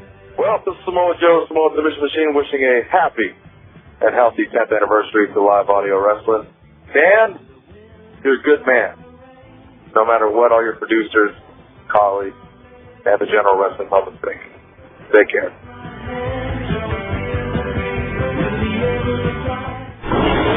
Live Audio Wrestling is brought to you by Giant Extreme Science, makers of Nox CG3, available at Popeye Supplement. You sat through sin. You loathe greed. And now, to go along with a cliche marketing campaign, World Championship Wrestling presents Wrestling Industry, pride, lust, law. WCW Sloth. This will be the worst pay-per-view you've ever seen. Cruiserweight champion Chavo Guerrero Jr. is becoming too popular for his own good. He'll be receiving the big boot from the one and only master politicker Kevin Nash. Will tell you the results because even we agree this pay-per-view isn't worth watching. You'll want to turn off your television when the total package Lex Luger collides one-on-one with Brian Adams in one of the sloppiest wrestling matches of all time. You'll toss your salad when Conan steps into the ring one-on-one in a guaranteed blow-up match against Hugh Morris. The winner being decided if one man can make it to the ring without being out of breath. The American Dream, Dusty Rhodes, brings his 1970s wrestling style and jiggling posterior back to the ring in a desperate attempt to get his son Dustin over with fans. In a guaranteed stretcher match, Rick Steiner takes on his most injury-prone opponent of all time, the franchise Shane Douglas. You want some? You'll get some! You want me? You really don't want me? And don't miss the Sloth main event. It's apathy at its finest when Bill Goldberg makes his triumphant return to the ring to do the job to the immortal one, Hulk Hogan. Plus, the startling return of Shockmaster. This is one pay-per-view that you definitely want to miss. WCW Sloth. And you thought Halloween Havoc was bad. This will be worse. Ladies and gentlemen, the next contest. This match is scheduled for one fall. Over 10 minutes time limit. The Battle of the Behemoth, a finish. You beat! Woo! The man! You gotta beat the man. Go one-on-one and get it done. This is live audio wrestling title bout trivia. Welcome back to live audio wrestling here from our home base, News Talk 1010 CFRB in Toronto, and across Canada on stations like the Team 1200 in Ottawa, and of course on Fight Network Radio, and into the U.S. on Hardcore Sports Radio on Sirius Channel 186. We're doing our special 10th anniversary. It's a 3-hour edition here. We're in the second hour, so another full hour after this one. Coming up in the next segment, the diva, the WWE diva that was actually part of this program before her WWE career. That's right, Trish Stratus will be joining us live. She's going to talk to us and take some of your phone calls. And, of course, we've got lots of great stuff coming up in the second hour. John sat down and interviewed Brock Lesnar this week. I'm really excited about that. We've never had him on the show before, so that's going to be great. There's going to be Jabroni of the Decade coming still. And right now, Mr. Agnew's got some wicked trivia and prizes to give away, too. All right, first up, let's talk about the prize that we've already given away today, and that was the 6 top stories of 1997, the Wrestling Observer Archives. We gave that away to Joel Baskin, who knew that the first station that we were on, the internet radio station, was virtually Canadian. And now, title about trivia this week is going to be a law focus, and we are giving away, is it 10 now? Yeah, it's the WrestleMania issues from 1997 to 2007. So you get the whole decade, each WrestleMania issue. And they're always big issues, huge rundown of the whole show. It'll be good. So let's see who knows more about the law. Oh, jeez. Steve from Lodi, California. Steve, how long have you been listening for? About 2.5 years. 2.5 years, okay. Your competition tonight will be Kellen from Winnipeg. Kellen, how long have you been listening for? About 8-9 months only. Oh, Kellen, you may have some problems here. But here we go. First up, I'd have problems with this. Oh, you know. I'm not sure I'd get them all. Yeah, we talked about a lot of these already. All right. It's 2 out of 3 falls. That's how we play. Best 2 out of 3. Steve, first question is for you. First up, who were the 2 original hosts of the law? Was it A, Jeff Marek and Donnie Abreu, B, Jeff Marek and Dan Lovranski, C, Donnie Abreu and Chris Tidwell, or D, Jeff Marek and Chris Tidwell? Steve. A. You're wrong. A is incorrect. I'm sorry, Kellen, a chance to steal here. The original hosts of the law were A, Jeff Marek and Donnie Abreu, B, Jeff Marek and Dan Lovranski, C, Donnie Abreu and Chris Tidwell, or D, Jeff Marek and Chris Tidwell. A. Don't choke on that, slap nut. All right, now both never of you, happened before. Both of you said A. Both of you said A. I recommend you listen to what the other person said. I would too. I say C. What? What's that? I heard him say C. Oh, C. I heard him say. Oh, you heard the first person say C? No, the correct answer was C. Yeah, C doesn't sound like A. I thought it was an A. B and A maybe. I said A, I'll be honest. Yeah, okay. Steve said A. Kellen, you both said A. We're moving on here. Kellen, this one's for you, buddy. Okay, here we go. What was the first terrestrial radio station that the law aired on? That means what was the first over-the-air radio station that the law aired on? Was it A, News Talk 1010 CFRB, B, the Fan 590, C, the Team 1200, or D, Talk 640? B. And that is true. Very good, Kellen. Excellent. Okay, Steve, this one goes back over to you to even it up. When on that first station was the law's original time slot? What time were we on that first radio station? A, Sunday at 11. B, Sunday at 11:30. C, Sunday at midnight. Or D, Sunday at 1 a.m. Steve. Well, I'm sorry, what was B again? B was Sunday at 11:30. Were we on at 11, 11:30, midnight, or 1 a.m. on Sunday nights? Midnight. Don't hate the player, hate the game. Incorrect, Kellen. You got a chance to steal this one away. What time were we on when we originally hit the Fan 590 airwaves? 11, 11:30, midnight, or 1 a.m.? 1 in the morning. You got it. There you go. Congratulations, Kellen. Only listening for 9 months, you said, but you did great. And you're going to be getting 10 issues of the Wrestling Observer newsletter. Yeah, that's courtesy of Grant Zwarich. He does all the back issues for Dave Meltzer. He's also just done the latest edition of the Wrestling Observer Index. And for someone like myself that has, a decade's, actually I have more than a decade's worth of observers, the index is an invaluable tool when you want to look up old stories. Because you just go through it, and he lists every single issue, tells you what the top stories were in each one, and it makes it very easy when you have to do research and stuff like that. So that's a great thing as well. We'll be giving away some of those Wrestling Observer indexes in the weeks to come as well. So I want to thank Grant a lot for checking that out. And you get all the details from him about how to get past issues by just sending him an email. And where do I have, do you have that sheet? There it is.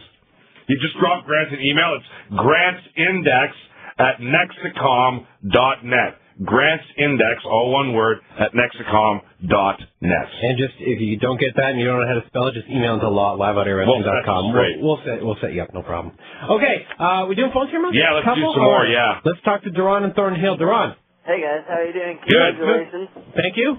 I just wanted to say that I've been calling in, or listening since I was a pretty little guy, since I was about 11 or 12, and I actually got to write on the website when I was about 11 or 12, and it always impressed me that you guys would give me a chance like that, even being at such a young age. Hey, if it's good, it's good, right? Thank you. So I just wanted to thank you for years of entertainment. Now, can I ask a question here? Sure. How is it that an 11-year-old gets to stay up till 11 o'clock or 1 o'clock on a Sunday night and listen to a radio show? Shouldn't you be in bed? Luckily for me, this was when you were having the Saturday afternoon show on the Fan. Okay. Gotcha, okay. So, yeah, I could sort of sit on the phone for about an hour before dinner time and try to get my voice on the air. That's funny. Awesome. Well, thanks for the call, Ron, and thank you for your continued listening. Appreciate it. Let's now chat with, here's a familiar voice we're probably going to hear. Chris from Toronto. Jughead? Yes, that's me. Hey, Juggy, how's it going, brother? Pretty good. How are you guys doing? Good. Well. For those of you that don't know, Chris Clark, a.k.a. the Jughead, as we used to call him, was, again, another person in the early days, volunteered a lot for Live Audio Wrestling and did a lot of work for us. Oh, it was a lot of work, but as you guys are showing, it was worth it. The website has changed a lot since I was sort of the main editor guy for my res room, where I primarily did it from. My grades from those years reflect it. But overall, it was a wonderful experience, and I just wanted to call in and say congratulations on 10 years. I still listen while I can. When I'm here, I'm still here in the city, so I listen when I can, and it's just amazing that, it's gone from where it has. It's true. I started listening when it was on, the internet only. Right. Contact. Sorry, I got to cut you off, man. We got a break here, but thanks so much for your support and your help in the early days, man. Take care. All right, more Live Audio Wrestling coming up right here on Fight Network Radio. Stay tuned. They say, Chuck, you're a freak. They say, Chuck, you got a gift. They know nothing about me. They don't know the sweat, sacrifice. I'll go anywhere. I'll work anywhere to remain champion. I will demand everything my body and mind have to give. And then I will demand more. I am Chuck Liddell. And now you know Giant. Knox TV3. On May 13th, every world title will be on the line as TNA Wrestling presents Sacrifice. The instant classic Christian Cage puts the NWA World Heavyweight Championship up for grabs against Olympic gold medalist Kurt Angle and the Icon Sting. Team 3D, the only tag team to hold every major title in the industry today, puts their world tag titles on the line against LAX and the team of Tomko and Big Papa Pump Scott Steiner. Jay Lethal and Sanjay Dutt battle Chris Sabin for the X Division Championship. The phenomenal AJ Styles looks to defeat his former X Division rival Samoa Joe. And Jeff Jarrett returns to the six-sided ring to take on Robert Roode. TNA Wrestling presents Sacrifice, live May 13th on pay-per-view. See it all on Viewer's Choice. Call your cable or satellite provider to order.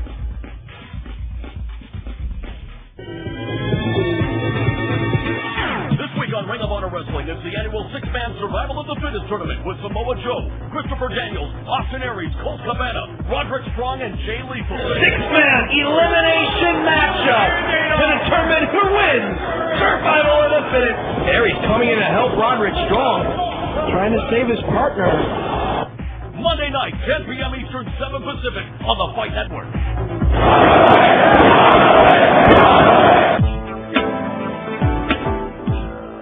This is The Law on Fight Network Radio.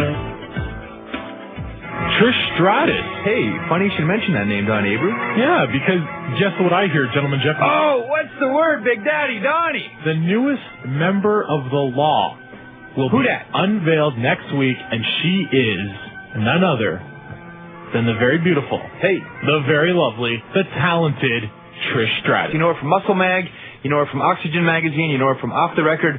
One day you're going to know her from the world of professional wrestling. But now you're going to know her from The Law. Next week on The Law, Trish Stratus. Let's say it correctly. Next week and every week thereafter. That's the truth. Trish Stratus on The Law. We'll keep her until Vince or Eric nabs her. Yeah. We're going to sign up that contract and make sure every loophole says she is Law property.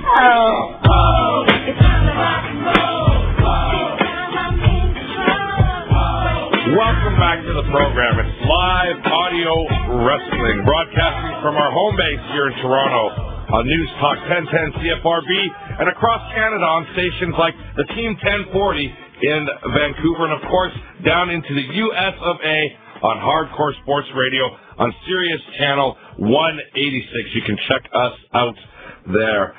We got lots of stuff to get to. We're big 3-hour extravaganza. Normally we'd be almost getting ready to wind down the show at this point, but not only tonight. halfway. Exactly. We just hit the halfway mark here. We got lots of great stuff coming up. If a lot of you older fans will know that the segment I used to do on the first part, the early days of The Law, was called the Jabroni of the Week. Well, the guy said, Mouth, you should do one for the 10th anniversary. So I've done not Jabroni of the Week, but Jabroni of the Decade. The one man who I think has done more damage to pro wrestling in the last 10 years than anybody else. And, I mean, there's a few people that can wear that crown. Yeah, man.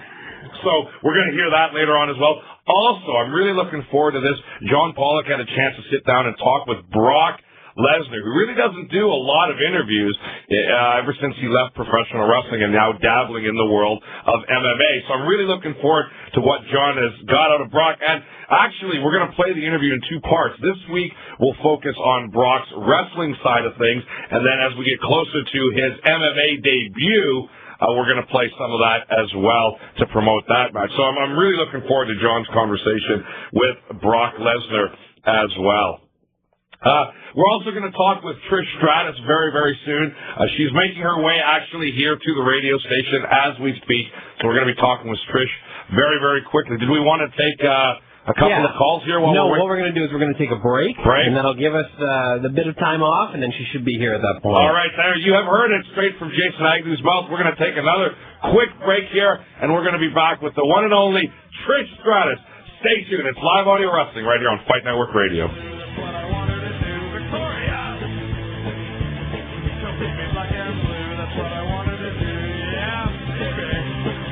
They say, Chuck, you're a freak.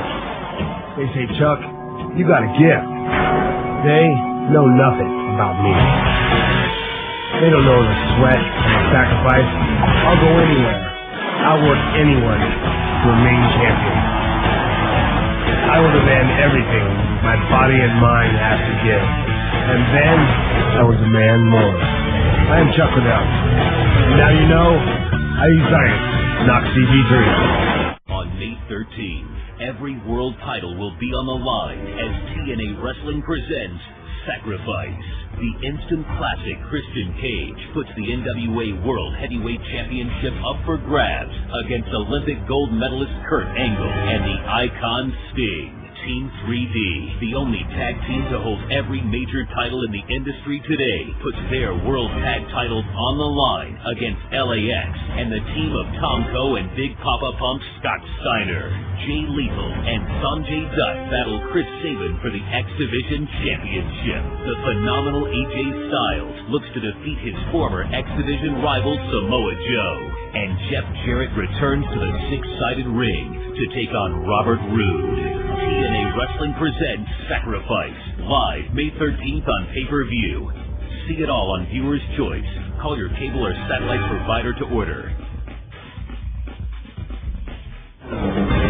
Wednesday night, 8 p.m. Eastern, is Pro Wrestling Noah, featuring Naomichi Marufuji taking on former tag team partner Kenta. Marufuji lands on his feet, another super kick to Kenta. He wants to deliver another Shiranui. This time he ends up in a fireman's carry. Great counter move by Kenta. Go to sleep, Marufuji! Go to sleep! It's two former tag team partners without the blindfold stipulation this Wednesday night, 8 p.m. Eastern, only on the Fight Network.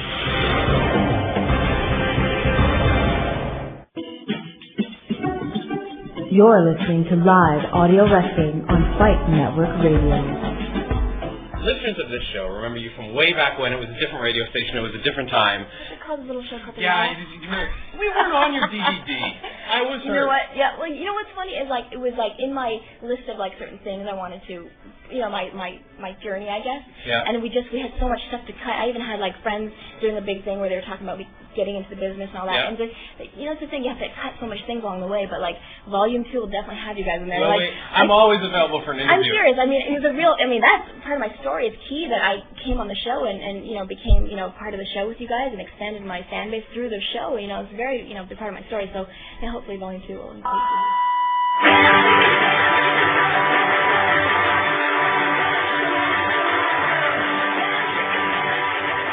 All right, Jay, I guess we're still waiting for Volume 2, are we? I think so. She retired so she could get out of making good on that promise. Right. I'm waiting for Volume 2, too. Welcome back to the program. It's live audio wrestling here on Fight Network Radio. We're doing our special 10th anniversary extravaganza tonight, and you just heard her voice there. She's joining us live in studio. She surprised us. She's right here. She just showed up and said, come on.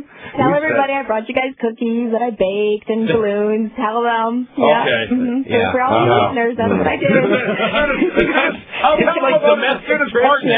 As soon as part 2 of the DVD comes out, I'll tell them all about it. All right. That's fair. Of course, you all know Trish, obviously, from her run in the WWE. She won the women's title 6 times. Wasn't it 6 times? Let's be clear about this.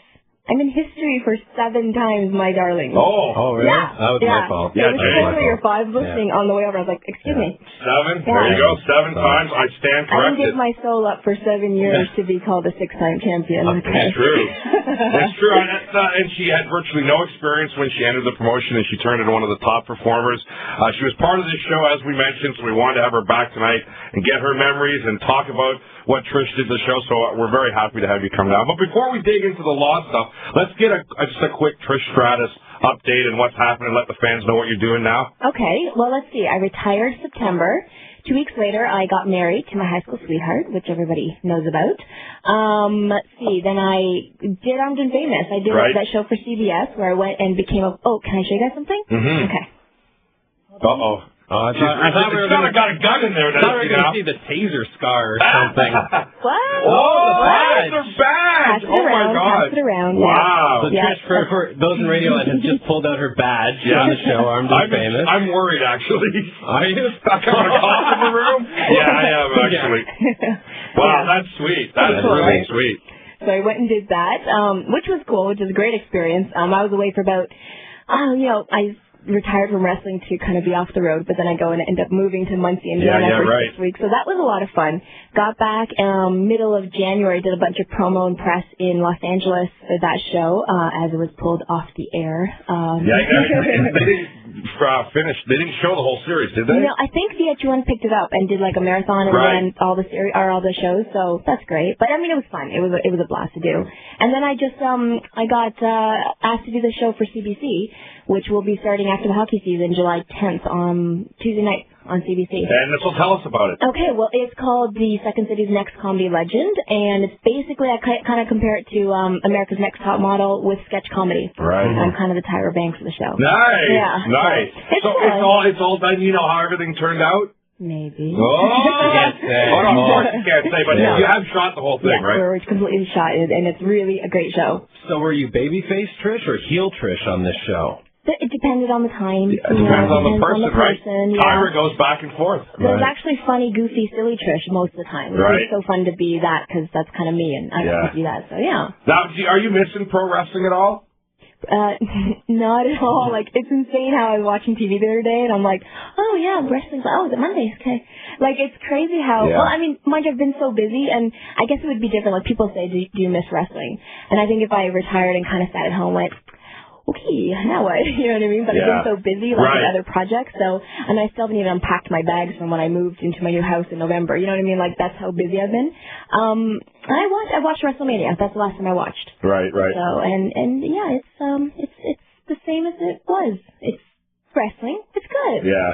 but you know how a lot of guys they get out of it, and then about a year or two they're itching. They're like, oh, I want to get back in there. Like, I'm just wondering if you're getting. Well, I think that's because maybe they're not as busy as they thought they might have been. You know what I mean? Like, I just jumped into other projects. I think if I literally sat around, I'd be like, well, maybe I should just do a comeback. Then. Right. I'm sitting here doing nothing. You know what I mean? And you can only do so much of nothing. Yeah, that's very, very true. You know what's neat about this, the badge here? This is actually Trish's wallet. Yeah. that she's handing around the room. Well, dude, what are you doing? And I didn't realize that. James just read it through the whole thing. This is a fantastic driver's license picture. How did you manage to get? Look at that driver's license picture. Thank you. Yeah, usually they're terrible. Attractive driver's license picture. That is a good one. That is a good one. Yeah, usually they're awful. Pictures professionally. Well, yeah, that's true. You can even make the driver photo look good. Incredible. Thank you. I'll blow up a copy for you. Now, you know what? That was the first thing I ever won on the law. What? Was the Trish Stratus autograph picture, and it's still in my living room. Oh, in your living room? It is in my living room, and it says weird. Love. Yeah, well, it is kind of Love and Kisses Trish. Love and Kisses Trish. 2 days. Love and Kisses Trish. I think I've got the same one. It was before she was in wrestling. I think I've got the same one. It says to Jason? No, it says to Mouth on mine. Oh, okay. Yeah, it says to Mouth on mine. That's vintage Trish Stratus shot. Yeah, exactly. So let's talk about you being part of the show. Do you remember how it went down? How you became part of it? Were you surprised at the time? Oh, completely. I mean, well, I was like the popular girl guest on TSN's Off the Record at the time, right? And Jeff would kind of he'd be the guy who would contact me, and we would talk wrestling all the time. And the big turning point, I think, was when TSN decided to go primetime with wrestling, and they did that big live show at Skydome. Do you remember that? Yes, I was there. I was at that show, yeah. So when I was on that show, that's when all these rumors started, because I went to Raw the next day, and there was fans would come up and they're like, oh, I hear you're starting in the WWE, and I was like, what? And it was just because I appeared on that first live show. And then I guess from there, this internet buzz started, and that's when Jeff and you guys were like, well, come on and talk about the buzz. Well, first you called me and say, all right, give it to us. We want the start. Yeah, give us the scoop. I'm like, oh, I wish I had there, but no one's contacted me. Then I came on the show, and then you guys said you want to come on, and what are you doing every Sunday night at 1 in the morning? I was like, well, listening to you guys anyway. Did you find it intimidating? Because again, you didn't have all that experience talking to people as much as that you would eventually learn in the WWE. When these guys approached you to do a radio show, were you like, I don't think so, because you guys, it's like a relaxed kind of atmosphere, and you're talking. I'm like, I love talking wrestling. It's kind of cool, like something you would hang out and talk with your buddies, and that's what's great about your show. Is like people feel that connection. It's like you listen like you're talking around with your buddies. It's kind of cool like that, So yeah, I wasn't intimidated by that. That's cool. All it's missing is the beer. That's what's missing. And since this was the 10th anniversary, I came that close to bringing the 6-pack. Controversy. I stayed away from it. So I guess I guess over the past 10 years, because we're talking about the 10 years of the law, I guess we just want to talk about some of the big moments. What were some of the big moments for you? Not necessarily with the law, but involved in wrestling over the last few years. Well, I mean, okay, I guess we're sitting here talking I guess I had signed with the WWE in 99, and that's when I started with you guys, right? And then I sat with you guys all that time going, well, I have signed. Yeah, there was a lot of that, I remember. Yeah. Every week is like, are you going? No, not yet. I didn't get a call, but it was my visa. They were still waiting for my visa for months. And then I finally debuted. I was like, guys, I got to go to do this, like, television show called Raw every week, so I can't really be with you guys anymore. That's amazing. And then, then it was like, it started right in the valeting, and I guess the major moment came when 2001, when, just before 2001, like November, the Survivor Series, when I won the title for the first time, Finlay took an interest in me. Yeah. And, we've talked about this before, how it was his guidance and his, like, going, you know what, shoot, you can do it like the guys do it if you want, and we sort of, like, decided to approach women's wrestling differently. Mm-hmm. And I think the fact that I always didn't want to be the girly girl, I've always been a tomboy, and I didn't like being viewed like a girly girl, I wanted to show that I can fight like a guy.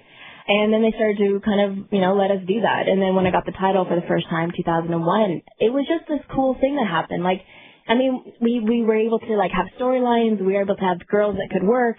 And Vince was giving us the time. Like, he was letting us have a storyline that lasted 3-4 months and letting us develop a story and have culminate to a pay-per-view. And so that's when it all changed. And at the time, you think about it, what's missing now probably is, like, this just feeding in these workers and the storylines. Yeah. You know what I mean? Mm-hmm. So, and developing storylines. So, when's the last time you saw the girls in a backstage, like anything? Not very often now. No, it's not very often now. Can we let's take some calls. We must have some calls there for Trish. We do indeed. We got Stephen in Toronto. You want to talk to Trish? You were on the line. Hey, Trish, how's it going? Good, how are you? A lot. Thanks for giving news about me. Did you get my email and pictures? What? What?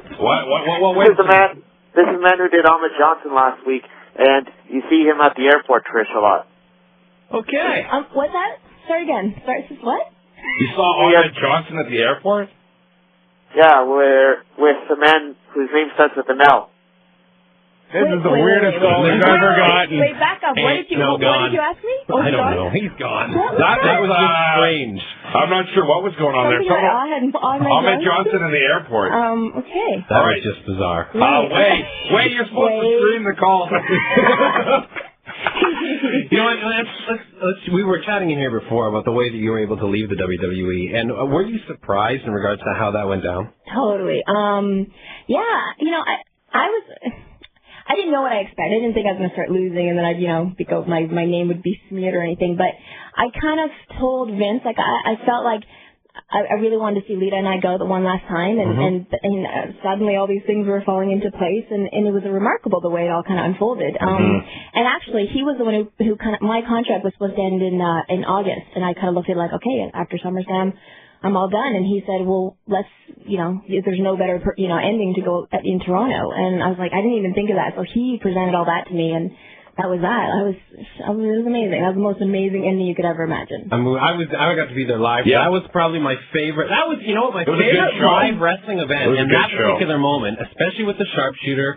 I know it's cliche for the Canadian, but it was an awesome moment. Whose idea was it? Mine. Was it yours? Yeah. Through and through your idea.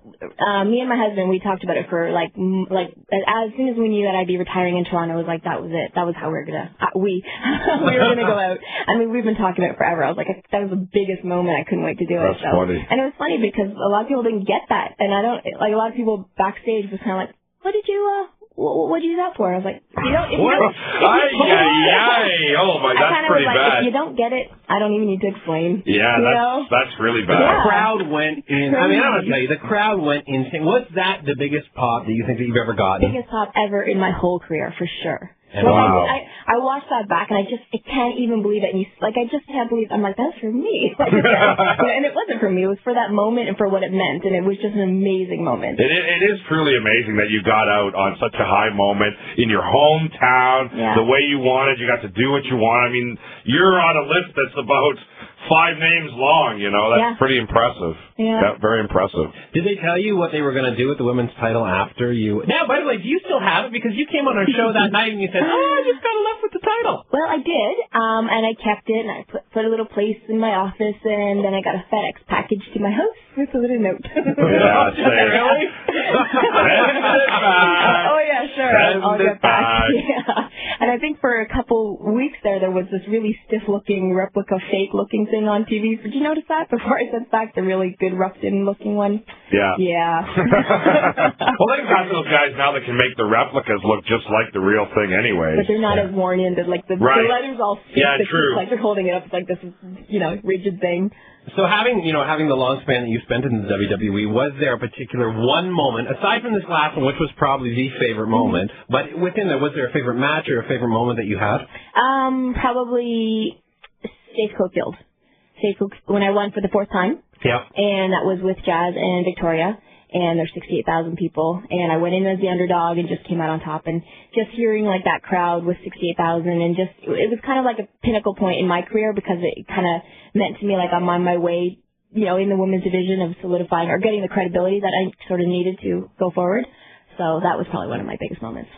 That's not, and you know what I have to ask because of some of the comments we've heard from Big Show. Was there ever anything you were kind of uncomfortable with doing? Not really. There was a few ideas, but this was always my approach. When I was given something that I was not happy with, and there was a couple of times, I'll tell you in a second, where I would just go, like, you can't just go, no, I'm not doing that. Mm-hmm. Because that just, and a lot of people say no, and they get in trouble for it. They get punished for it. Right. If you say, no, but how about we do it like this? I was always really political about the way I approach things, and you have to do that. You can't just, they're just trying to put a show together. Mm-hmm. They're always going to feel like, let's see if we could throw that. Oh, they took it. You know what I mean? Yeah. So, there was a few times, I think I was supposed to do a Kids Tori Wilson, and I just didn't want to. It was like random and out of nowhere. If it had been another diva, would you have done it? Totally, she's just not my type. There you go. It would have been Candace. Very good. Yeah, no, it was just one of these things that just came out of nowhere, and I was like, it just didn't make sense. It was like they were just sort of throwing it at you and seeing if you would do it. Yeah. A lot of times it's just a test, right? They're just testing you. Sometimes, yeah. We've got to wrap up, unfortunately, for this segment, but Trish, thanks so much for coming down and visiting with us live here in the studio. No problem. And sharing your memories. Congratulations to you guys. Thanks. More importantly. Thank you. Oh, thank you. And we wish you nothing but success with all your projects outside wrestling. Thank you. All right, we got to get out of here. Mr. Pollock's in my ear. More live audio wrestling coming up right after this. Hi, everybody. This is Jim Cornette wishing Live Audio Wrestling a happy 10th anniversary. Just like good old JC, LAW is a perfect 10.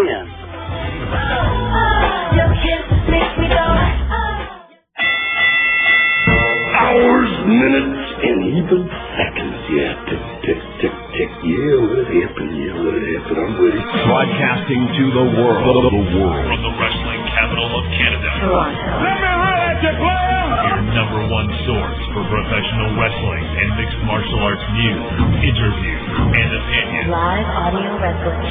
Tonight is going to be a night that you will never forget.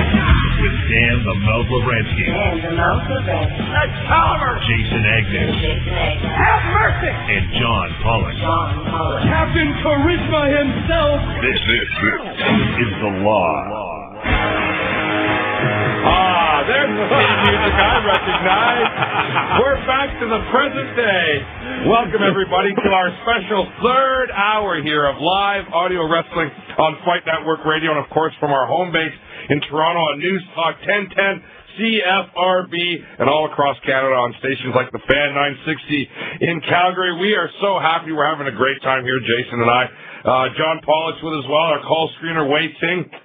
We've already had Jeff Marek on, who was the original founder of this program. We just had Trish Stratus on, who was part of the program in the early days. Legitimately, that was a surprise. Trish was supposed to be on the phone, but as she's been doing for years, she was driving around listening to the show, so she decided to come, and that was awesome. That was a very great little surprise to have Trish right here live in the studio. Also coming up in this hour, we're going to take lots more of your phone calls, 416-872-1010, or long distance, it's 1-800-561-CFRB. Give us a call. Give us some of your favorite memories from this program over the last 10 years.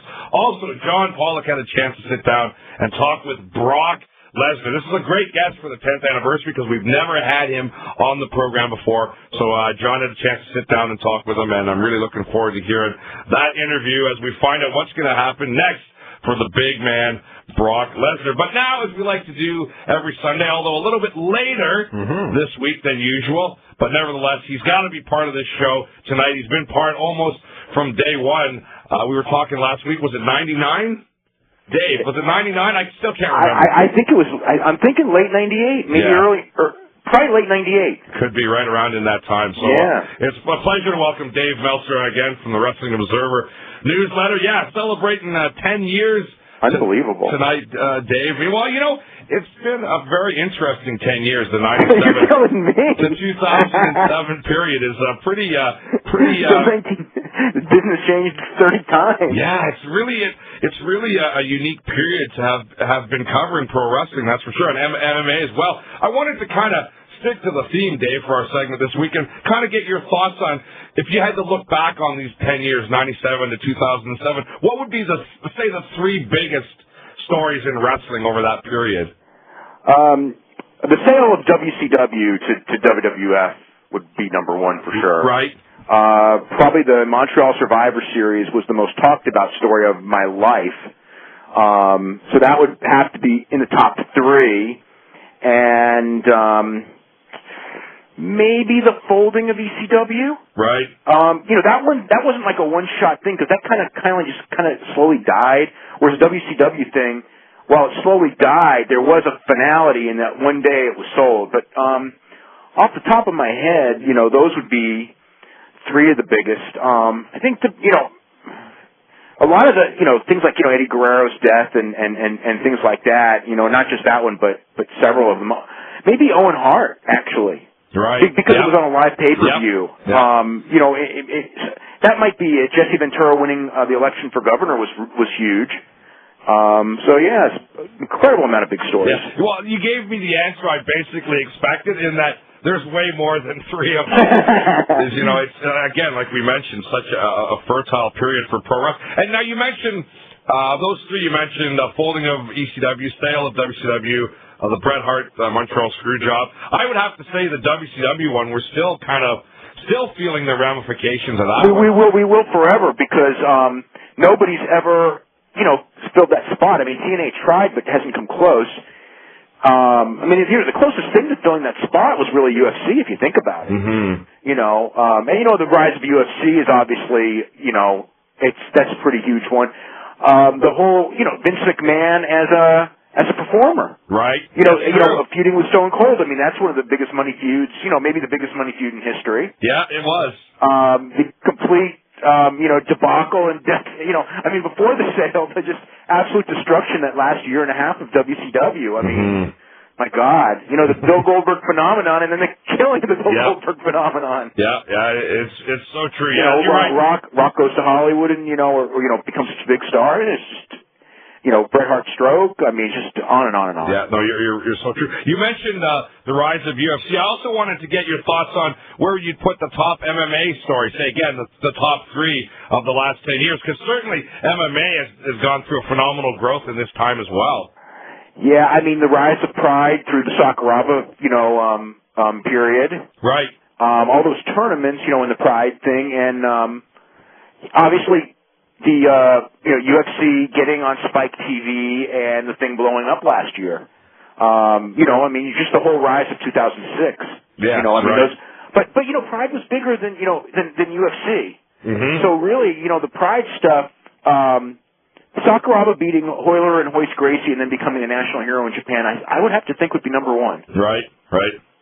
And I guess, and again, that's another one, too, the rise of, certainly in North America, of UFC. That's a story that's going to play out for quite a while now. Yeah, I mean, I know, can you imagine, I mean, 10 years ago, people saying, you know, like, here we are this week, and all the stories were boxing's on its deathbed and UFC's replacing it. And I remember a year ago at this time where people were going like, do you think that, you know, UFC can replace boxing? And I was just going like, yeah, maybe in 10 years. And here we are like a year later, and people are talking about it like it's inevitability and it's already happened. Yeah, because in 97, by that point, wasn't it almost, I mean, MMA was almost kind of dead in North America. It was on its way. Yeah. It was on its way to being dead. I mean, it was real big in 95 and 96, right. And then it started, you know, you guys in Canada, in 96, you know, I think when Viewers Choice Canada pulled, it was the beginning. That was the first step of many right.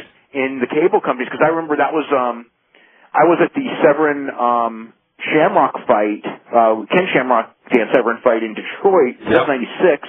And afterwards, I was with David Isaacs, who was running UFC at the time, and he was really down. And I was just like, going like, you know, what are you so down? And he just goes, oh, you know, like. Canada pulled it, and I go, I know, you know, that's bad. He just goes, that was 25% of our viewership right there. We were so strong in Canada.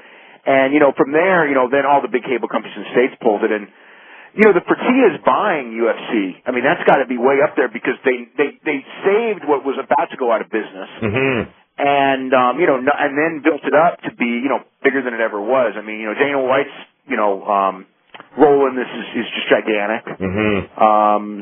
Well, there's another story, the transformation of Dana White into MMA's Vince McMahon. Yeah, no kidding. and how about, the XFL? Yeah. I mean, that's not really a wrestling story, but it's a Vince McMahon story. I mean, that was 13 weeks of complete insanity because it the thing what people don't realize is, the XFL was a giant flop, but what it did, Vince McMahon and Jim Ross and those people who were running WWF at that period were doing dual roles, and I mean, it just wore them out. Yeah. And if you remember, the creative in 2001 was, the whole company just went down the tubes that year. Plus they screwed up the invasion angle. That was a pivotal year, and it wasn't really until the last year or so that they start digging their way out of it. Yeah, no, it's very true. Now, you mentioned the problems with the XFL and how that bombed. Again, if we were to look back at the last 10 years in terms of wrestling promoters and stuff, what would you think would be the big lesson that they would have learned in the last 10 years, if there is one? Don't spend more than you take in. Well, you think that's a lesson they should have learned years ago? I think they should have learned it before they started promoting. Yeah.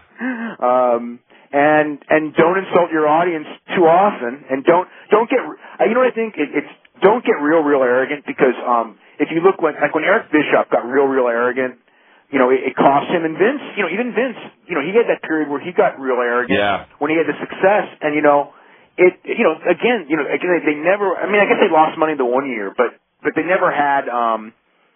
The way they built the business and everything with the international, which, by the way, that's another big one, is them building that international business. Because, this year, even without international, I think they'd be doing pretty darn well. But, from 2002 to 2005, 2006, you take that international out, and they'd be losing money every year. Mm-hmm. Yeah, no, that has been, and again, even over just the last year, when I look at the latest figures for buy rates and how much that international market represents, it really is a big chunk. Well, yeah, that's the thing, in the sense that the pay-per-view business would actually be really bad. It'd be like the lowest it's ever been, except we got those international numbers, so it stays fairly decent. Now, if we had to pick someone, Dave, and I actually have later on in the show, I'm going to talk about my pick for Jabroni of the decade, but if you had to pick somebody that's done the most harm over the last 10 years, who would you pick? The most harm? Yeah, the most damage. Bischoff or Russo? Yeah, well, that's our. That's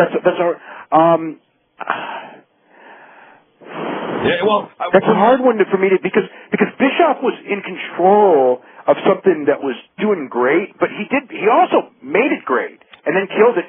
And Russo had a big hand in WWE becoming really strong, and then he went to WCW and he killed it. But the killing of WCW was the worst thing that's ever happened to this business, and it's hard for me to say, which of those two was more responsible, because, Bischoff started the snowball rolling downwards, and when Russo got there, he had to basically stop the snowball and push it back up the hill, but instead he pushed it downwards way faster. Yeah, no, it is a tough one. I mean, those two guys were definitely did a lot of damage in their time, that's for sure. Don't you give it away, Mouse. I won't. It's coming up, loyal listener. The Jabroni of the decade at the end, but don't you tell them who it is yet. I won't give it away.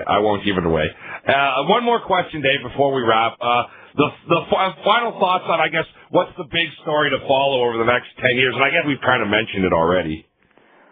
I would figure the MMA story. I mean, the rise of MMA, and the other one is Vince McMahon's health and what happens when Vince McMahon, maybe 10 years from now he'll be 72. Right. He may still be in the chair. He's going to be in the chair until his health just boots him out of the chair. Mm-hmm. But what happens when if Vince is out of the picture? You got this national company that's going to be run by Stephanie McMahon, which, and maybe, who knows? You learn something new every day, and 10 years of learning could be an awful lot of knowledge. It's very true. It could be a disaster, too, so I don't know. Yeah, no, it could go both ways. Well, and you could say the same for MMA. I mean, I still, even right now, Dave, wonder if it's not already starting to be oversaturated. It is starting to be oversaturated, and, that's another thing is, the lesson of television, I think, is actually like, besides that other thing, I think another lesson that we really need, and this is whether it's MMA, whether it's boxing, whether it's pro wrestling, is the cycle. Part of this cycle deal is what happens is the thing gets really popular, so television wants more product. So then they give more product, and then people get burned out because they're getting too much product. I mean, when we grew up, there was, I grew up with an hour of pro wrestling a week. Yep. And by God, I couldn't miss that hour. No, I was the exact same, Dave. I lived for Saturday afternoon, so I could see that hour of wrestling. And going to the show, we get, thousands of people going to those house shows because aside from that hour, that was your other thing. Now with those endless hours, what happened, and it really, when in the 80s, the 90s, I should say, it happened in the 80s as well. But again in the late 90s, is both those companies, WCW and WWF, just were on fire. So they, SmackDown got added, then Thunder got added. Yeah. And, it just burned us all out. And from 2000, for all those years, we had to pay the price. And now UFC, which they don't have the advantage of knowing what we've seen. Right. They're doing the exact same thing, and I'm afraid not that they're going anywhere because they're going to be the other WWF, the alternative, but they're staying at this super peak level. That I don't know either because and the other one too is as far as UFC staying at super peak level. The other problem with UFC is they can't control those outcomes and. I know a lot of people have been arguing with me on this one as far as, it's like they think the upsets make it more interesting, and it does if you're a super hardcore fan and you can't predict it. It makes it more fun. But for the casual, to do a 1 million person buy rate like Tito and Chuck did, you need superstars that don't lose. And if these guys are losing every other show, you can keep at your 300,000 level, but that's not going to grow your sport. It's like if Oscar De La Hoya who was a superstar, was fighting some guy who was 31-6 instead of 37-0. I don't think that we'd have done the numbers that we just did for boxing. And in MMA, we're not going to have anyone going 37-0. It's just too hard. Yeah, for sure. Dave, I want to thank you for joining us tonight and for the past 10 years. You've been an integral part of the show, and we look forward to talking with you each and every week. So thanks for the last 10 years. You're very welcome. I've loved it, every minute of it. All right. That's Dave Meltzer, the editor of the Wrestling Observer newsletter. Check out his website. It's WrestlingObserver.com, and all the details are there on how you can order the Observer. All right. We're going to take another quick call. Still more live audio wrestling coming your way. Stay tuned.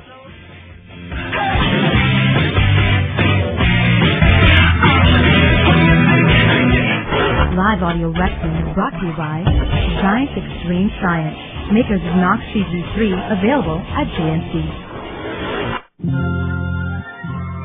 The snowflakes are falling. Christmas melodies sway through the December air, the day that wrestling fans can get their hands on brand new merch from Santa. And boy, what a year to be a wrestling fan with disposable income. In the literature department, boy, do we have some doozies. When fighting and bickering with the in-laws over turkey dinner, why not pull out the holiday treat that puts the fun in dysfunctional? Yes, Kane's brand new book, Journey into Darkness, makes a wonderful treat for children with a strong interest in murder, embalming, human sacrifice, and good old necrophilia. It's not it's good. Let us not forget that Jesus is the reason for the season, folks. But two men don't have to wait until the 25th because they've already found God. Shawn Michaels and Vince Russo tell us of their own journeys away from darkness. I'll take these books over Matthew, Mark, Luke, and John any day of the week, including Sunday. And I got to be honest with you, and I don't know, I don't know if you kind of said that as a joke. For the movie lover without a date on New Year's, you'll want to pull out the brand new WWE DVD board game. Wait a minute, did I just say the letters DVD? You bet I did, kid. The big DVD that we've all been waiting for. The reunion of Bret Hart and the WWE. I just got this bad boy this week. And who's calling me right now? 1 second. Hello? Hey, baby. Yeah, I'm kind of busy right now. Okay, well, are you coming over tonight? I was thinking we could, I'm sorry, I can't. It's that new Bret Hart DVD you got, isn't it? I'm sick of this, John. It's either that stupid DVD or me. Man, this DVD is awesome, guys. A 2-hour documentary is matched with Ricky Steamboat, Stampede footage, and tons more. It's so good. It's better than sex. You're listening to The Law on Fight Network Radio. Hello, Live Audio Wrestling. Yep. Yeah? Yeah, that's an absolutely terrible idea. Hey, my name's Wei. I've been a call screener at Live Audio Wrestling for about 2 years, and it's a good job. Yeah. I'll tell you why it's a terrible idea. Because it's been formed by someone whose eye for talent has a patch over it. Yeah, get lost. It's a tough job. I have to filter through all the good calls and the bad calls. But it's a great feeling when you get a very spirited caller, and I can come home, look myself in the mirror, and say, I made that show. Oh, wow, another fabulous show, Mr. Pollock. I'm impressed. You do a great job, John. I was never this good. The techno's great. I think I'm in a place right now where I'm really moving up. The sky's really the limit. Okay, I'll get the garden salad, but only with the fat-free ranch dressing. I'm getting a little chubs around the middle. Okay, so Mike wants the prime dinner with the baked potato and fries. John, you want the double leg dinner with some rice. And Jay, you want the salad and soup combo with fat-free ranch dressing. Did you hear me say soup? When the did I say soup? I don't want any goddamn soup! Wait, who? Wei was a great pickup for us. Not only do I consider him a professional colleague, but in this crazy world of radio, I'm proud to call Wei a friend as well. So then the priest says, holy crap. I hate Pollock. He gets on my nerves. I'm a soldier. I show up, I do my job, and then just get the hell out of there. I've never met such an egomaniac before. So my first name's Wei, and my last name's Ting. Okay, I get it. Call Wei Ting. Ha, shut up. It's great now because at the old station, Wei was by himself in a mini studio, and now at CFRB, the two of us are in a studio together, and we get to chat for the entire show. It's the longest 2 hours of my life. Thank God for all the phone calls. Wait, is he the other guy in the studio? I can even do his voice. If he does that voice one more time, he's going to be Miracle Crocop, and I'm going to be Gabriel Gonzaga. Hey guys, what's up? This is great.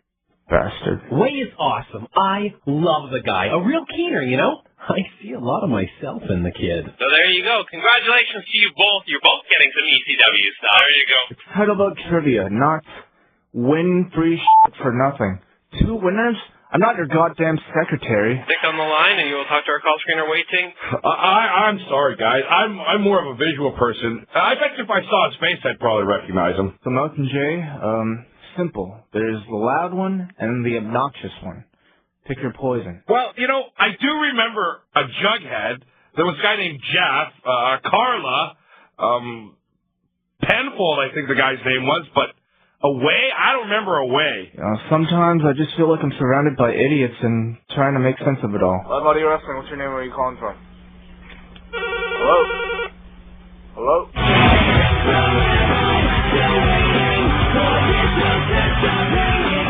Yes, welcome back. It's Live Audio Wrestling here on Fight Network Radio, and there you go, a little insight into our call screener, Wei Ting. He's what they used to call in my day an angry young man, it sounds like. Yeah, there you go. I think we should go to calls after that. After Wei's done all that screening, we need some calls. Quickly here, let's go to Greg in Kitchener. Hey, Greg. Hey, how's it going, guys? Good. What's on your mind tonight? Well, I've been a long-time listener. Used to be a regular caller back on the fan. Listening since about 98, I guess. Wow. Just want to talk about a couple of my favorite moments. Sure. Well, one would be the night Owen Hart died. Actually, I found out on the law. I didn't see the pay-per-view that night. I was working, and it was a good show. But a little lighter side is one time when Trish Stratus was going to be interviewing Lex Luger, and I guess he didn't want to be interviewed, and he was kind of saying, no, I don't want to do any interviews, and Trish kind of overheard it, and she's like, did I just walk in on my diff? And he saw it was her, and he totally changed his tune. Oh, really? Oh, that's hilarious. Oh, that's funny. Cool. All right. Thanks for the call, Greg. Appreciate it. Let's get one more in here before we let's go quickly to Adam in Green Bay. Hey, Adam. Hey, guys. How you guys doing? Good, man. Congrats on 10 years, and let us hope for 10 more. And to actually think about it, you guys have pretty much started out being a nobody and having a bunch of others wannabes that are out there. And lo and behold, you're the only ones that are left. Wow. Awesome. Thank you very much for the call. Really appreciate that. We got to take another quick break here, but we're coming back with John's conversation with Brock Lesnar. That's right, Brock Lesnar, right here on Live Audio Wrestling on Fight Network Radio. Don't go anywhere. Hey, look at the mouth of the South, Jimmy Hart. And my new tag team at the Hart Foundation, it's Dan and Jason. Live Audio Wrestling. Fight Network. 10 years, man. If I could have managed a tag team for 10 years, I'd be the best ever. Hey, we love you guys. Thank you for everything. On May 13th, every world title will be on the line as TNA Wrestling presents Sacrifice. The instant classic Christian Cage puts the NWA World Heavyweight Championship up for grabs against Olympic gold medalist Kurt Angle and the Icon Sting. Team 3D, the only tag team to hold every major title in the industry today, puts their world tag titles on the line against LAX and the team of Tomko and Big Papa Pump Scott Steiner. Jay Lethal and Sanjay Dutt battle Chris Sabin for the X Division Championship. The phenomenal AJ Styles looks to defeat his former X Division rival Samoa Joe. And Jeff Jarrett returns to the six-sided ring to take on Robert Roode. TNA Wrestling presents Sacrifice, live May 13th on pay-per-view. See it all on Viewer's Choice. Call your cable or satellite provider to order. They say, Chuck, you're a freak. They say, Chuck, you got a gift. They know nothing about me. They don't know the sweat, sacrifice. I'll go anywhere. I'll work anyone to remain champion. I will demand everything my body and mind have to give. And then I will demand more. I am Chuck Liddell. And now you know, I use science, not CG3. Oh, you didn't know? Let me holler at you, player. Want to talk to Dan and Jay? Pick up the phone and give us a call. Locally at 416-872-1010. Long distance across Canada at 1-800-561-2372. Or on your cell at star 8255. It's your time to lay down the law. Holler if you hear me! You're listening to Live Audio Wrestling on Fight Network Radio.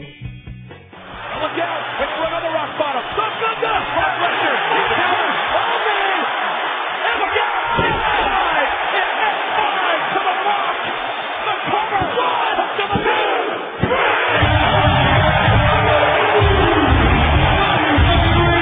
Undisputed champion of X16, Brock Lesnar! This is Brock Lesnar, and you're listening to The Law, Live Audio Wrestling.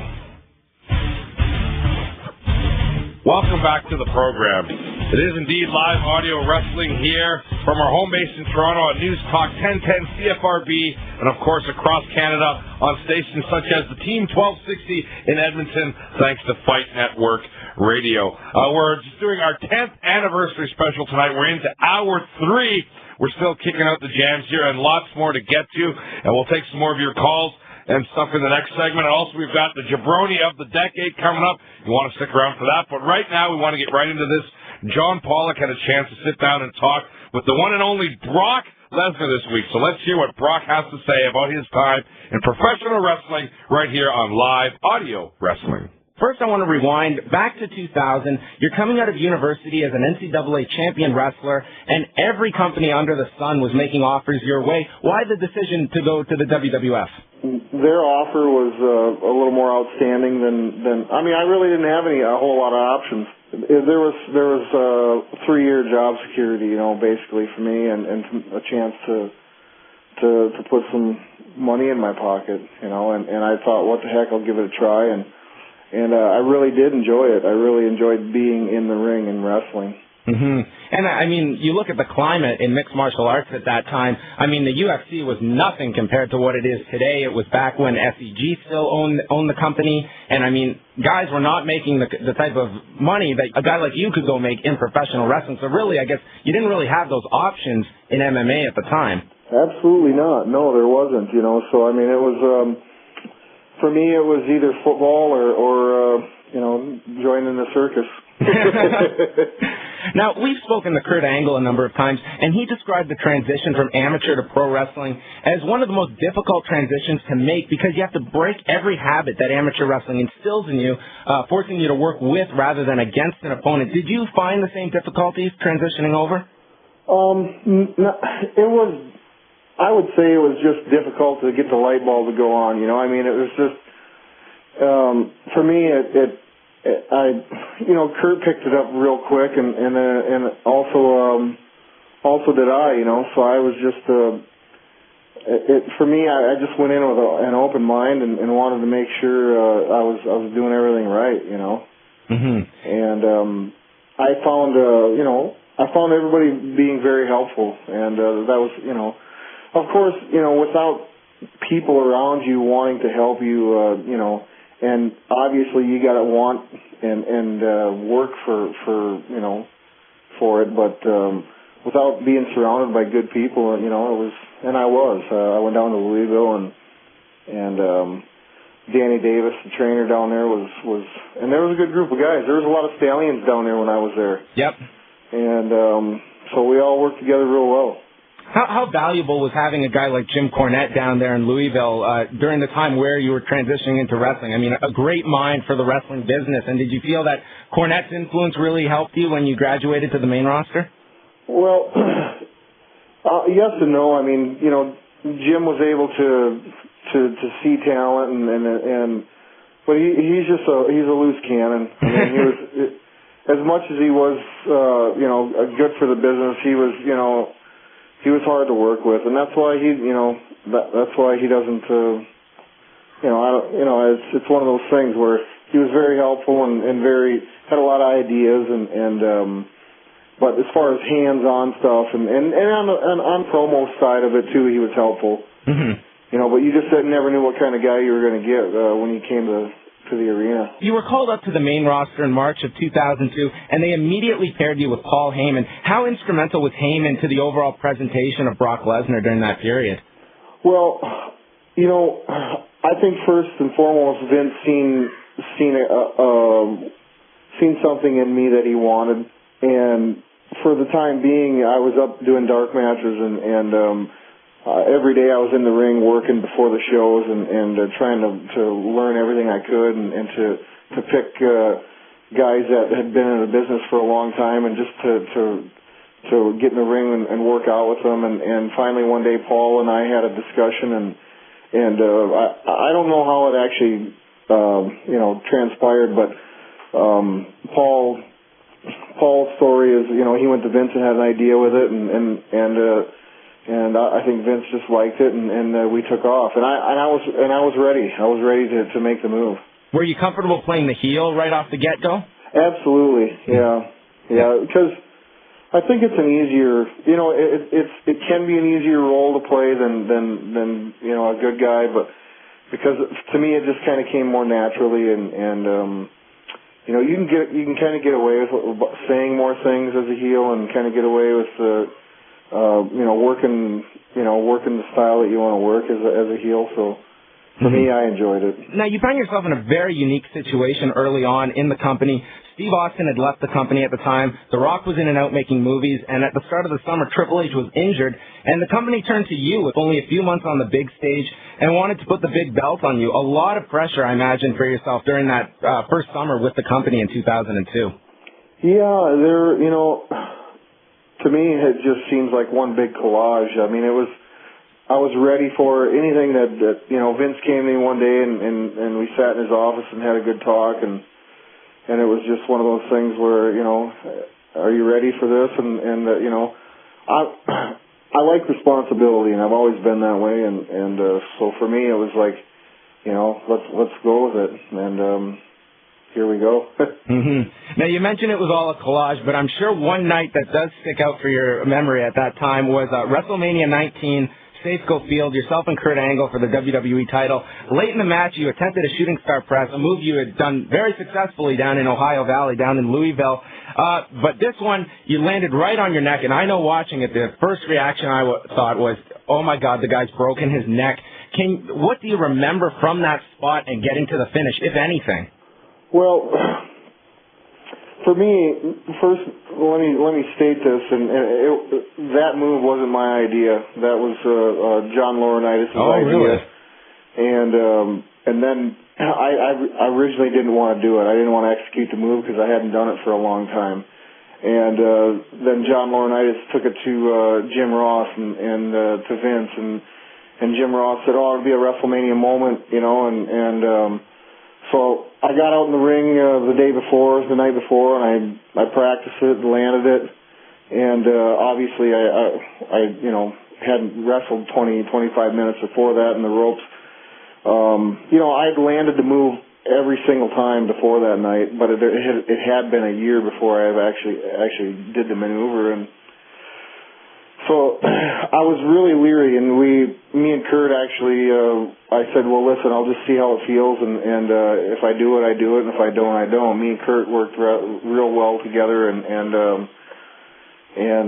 so, I mean, it got to that point in the match, and I decided to do it, and it just, when I got up there, I wasn't comfortable, and my foot slipped, and I went with it, and you know the result, and so, that move it got a lot of criticism. Well, why is he doing it, and why did he do it? And I didn't want to do it. And then I guess ultimately it was my decision in the ring, and so all the responsibility falls on my shoulders. And after that night, and after I suffered a concussion, and I'm very lucky I'm not in a wheelchair, and after that night and after the payday that night, I thought, well, listen, I very easily could have been a quadriplegic, and all the money in the world would mean nothing, and it just wasn't worth it to me anymore. We'll talk about your departure right now. WrestleMania 20, your match against Bill Goldberg. Here you are, a guy that really had busted his ass out there for 2 years. How upset were you at the reaction from the fans? Here you are, walking out on a huge contract to take a shot at the NFL. Were you pretty upset that night in Madison Square Garden? No, I got paid, so I didn't care.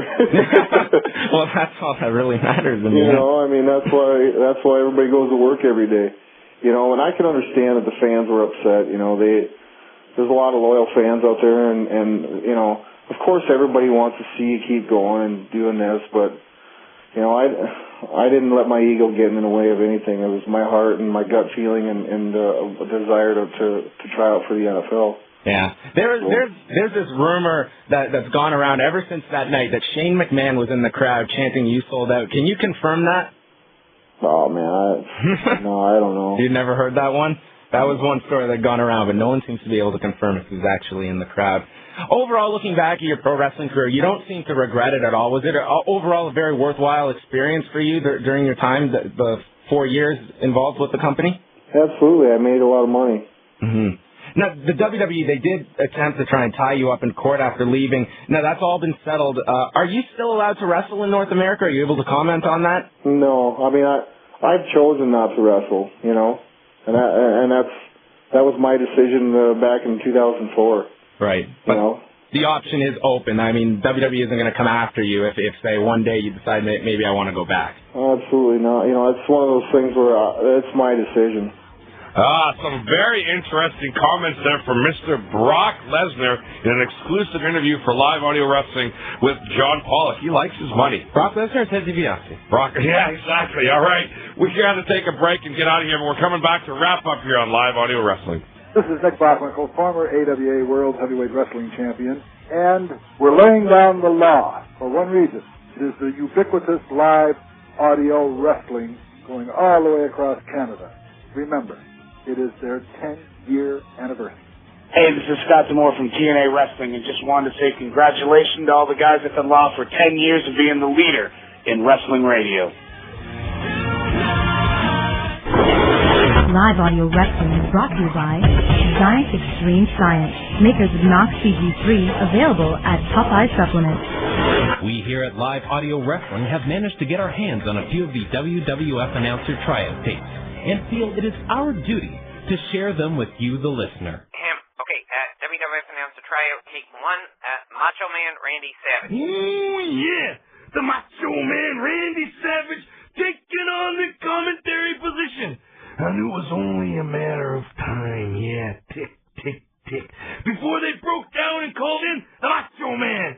Listen to this.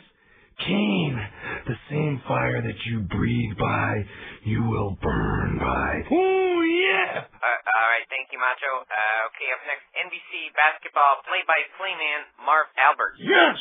All right, Marv, you will be commentating a match involving WWF diva Lita. Lita! Yes, lovely Lita! She stole my thong gimmick. Thong, thong, thong, thong. Yes, I am a wrestling machine. I am a sexy, sexy bitch. Okay, thanks, Marv. That will definitely do. Next up, Toronto Maple Leafs in-house announcer Andy Frost. Andy, can you please read the Kurt Angle match with the Edge and Christian run-in? Pin scored by Kurt Angle, assisted by Edge and Christian. Time of the pin, 6:57. Okay, thank you, Mr. Frost. That was great. Our next candidate, Hockey Night in Canada broadcaster, Don Cherry.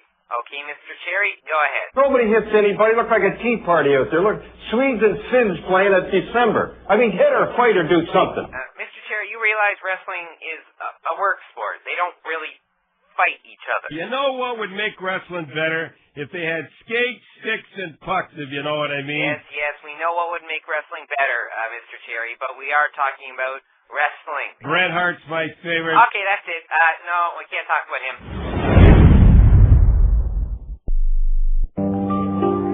Hey everybody, this is Mike Goldberg, voice of the Ultimate Fighting Championship, and the Law has been laying down the law now for a decade. For the best talk in mixed martial arts, keep it right here, and we'll see you in the Octagon.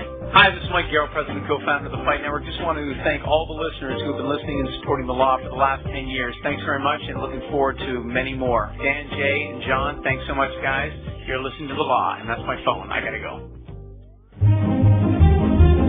And now it's time for Law producer Dan the Mouse Lovranski to name the jabroni of the week. Hey there, cats and chicks. This is the Mouse, and the crew here at the Law have asked me to put together a special jabroni of the decade. Now, I have to admit, I was a little bit surprised because I had long put the idea to bed. I guess that once I got into a hosting position, I didn't need a weekly segment to rant. I could now rant in every single segment. But since it's the Law's 10th anniversary, that's a good occasion, a special occasion. There is one guy that could really still use a good thrashing. Even after all this time, I can't wrap my head around the fact that Vince Russo is still working in pro wrestling. Sure, he had some early success in the WWE, and he was an essential part of the Montreal screwjob of Bret Hart being turned into a money-making angle with a heel Vince McMahon and the creation of arguably the greatest wrestling star ever, Stone Cold Steve Austin. But he was also responsible for some of the worst angles the wrestling business has ever seen. But you know what? It's not just that Vince Russo comes up with crap angles that make me want to pull my hair out. It's the fact that he never, ever seemed to learn from his mistakes, and ultimately, he always goes too far. And even worse than that, bookers today still follow his examples. Now, one of his favorite things seemed to be the idea of changing the belt constantly back and forth between performers to create, as he thought, an element of surprise. Yeah, well, guess what? It didn't do that at all. It did the exact opposite. The titles became worthless because everybody got their hands on them. And do you think he learned from that? No! He went and topped it by putting the WCW World title on a friggin' actor, David Arquette. Unfortunately, these type of shock title changes continue to this day, as we just saw it on Raw with the debut of Santino Marella winning the IC belt in his very first match. Now, while Russo's style of shock TV booking was successful at first, a lot of that was just because it was new compared to the WWE's cartoon character approach at the time. But once again, Russo didn't know when to stop. It was well publicized he had run a video store before the WWE and had always wanted to write in Hollywood. But some of the stuff he came up with made me think he must have been running a porn store. The one that still freaks me out to this very day is when he did an incest angle with Mark Henry, claiming he slept with his sister. Still gives me the friggin' creeps. But much to my dismay, however, this type of stuff still influences Vince McMahon. Look at the Kiss My Ass Club, the Katie Vick necrophilia angle, and Vince's complete humiliation of Jim Ross, who actually Russo also belittled in WCW. Now, when Russo claimed to find God, I was truly happy for him. I thought, the guy needs to get out of wrestling and chill. But like many from the wrestling profession who claimed to have seen the light, he was also lured back fairly quickly. First trying to run his own promotion, and now back with TNA. Vince Russo, can't you see that things are already headed for trouble? You've already got the fans chanting Fire Russo during matches, even if you didn't come up with the idea. That just goes to show you how much you represent bad booking to the average wrestling fan. But all is not lost. No! Mr. Vince Russo, I have a solution for you. When we interviewed you on this show last year, you said you were out of the wrestling business and into God business. Well, Vince, I would be perfectly happy if that was true. But once again, you're not paying attention. Have you seen guys like Jimmy Swaggart or Peter Popoff or Robert Tilton? Those guys have all survived scandals in the past and have come back to make more money in the God business than you ever could in pro wrestling. Leave wrestling alone, go back to God, and you are free of my wrath. But until you do, you are the jabroni of the decade. And hallelujah, brother, it looks good on you. Hallelujah, hallelujah, hallelujah, hallelujah, hallelujah.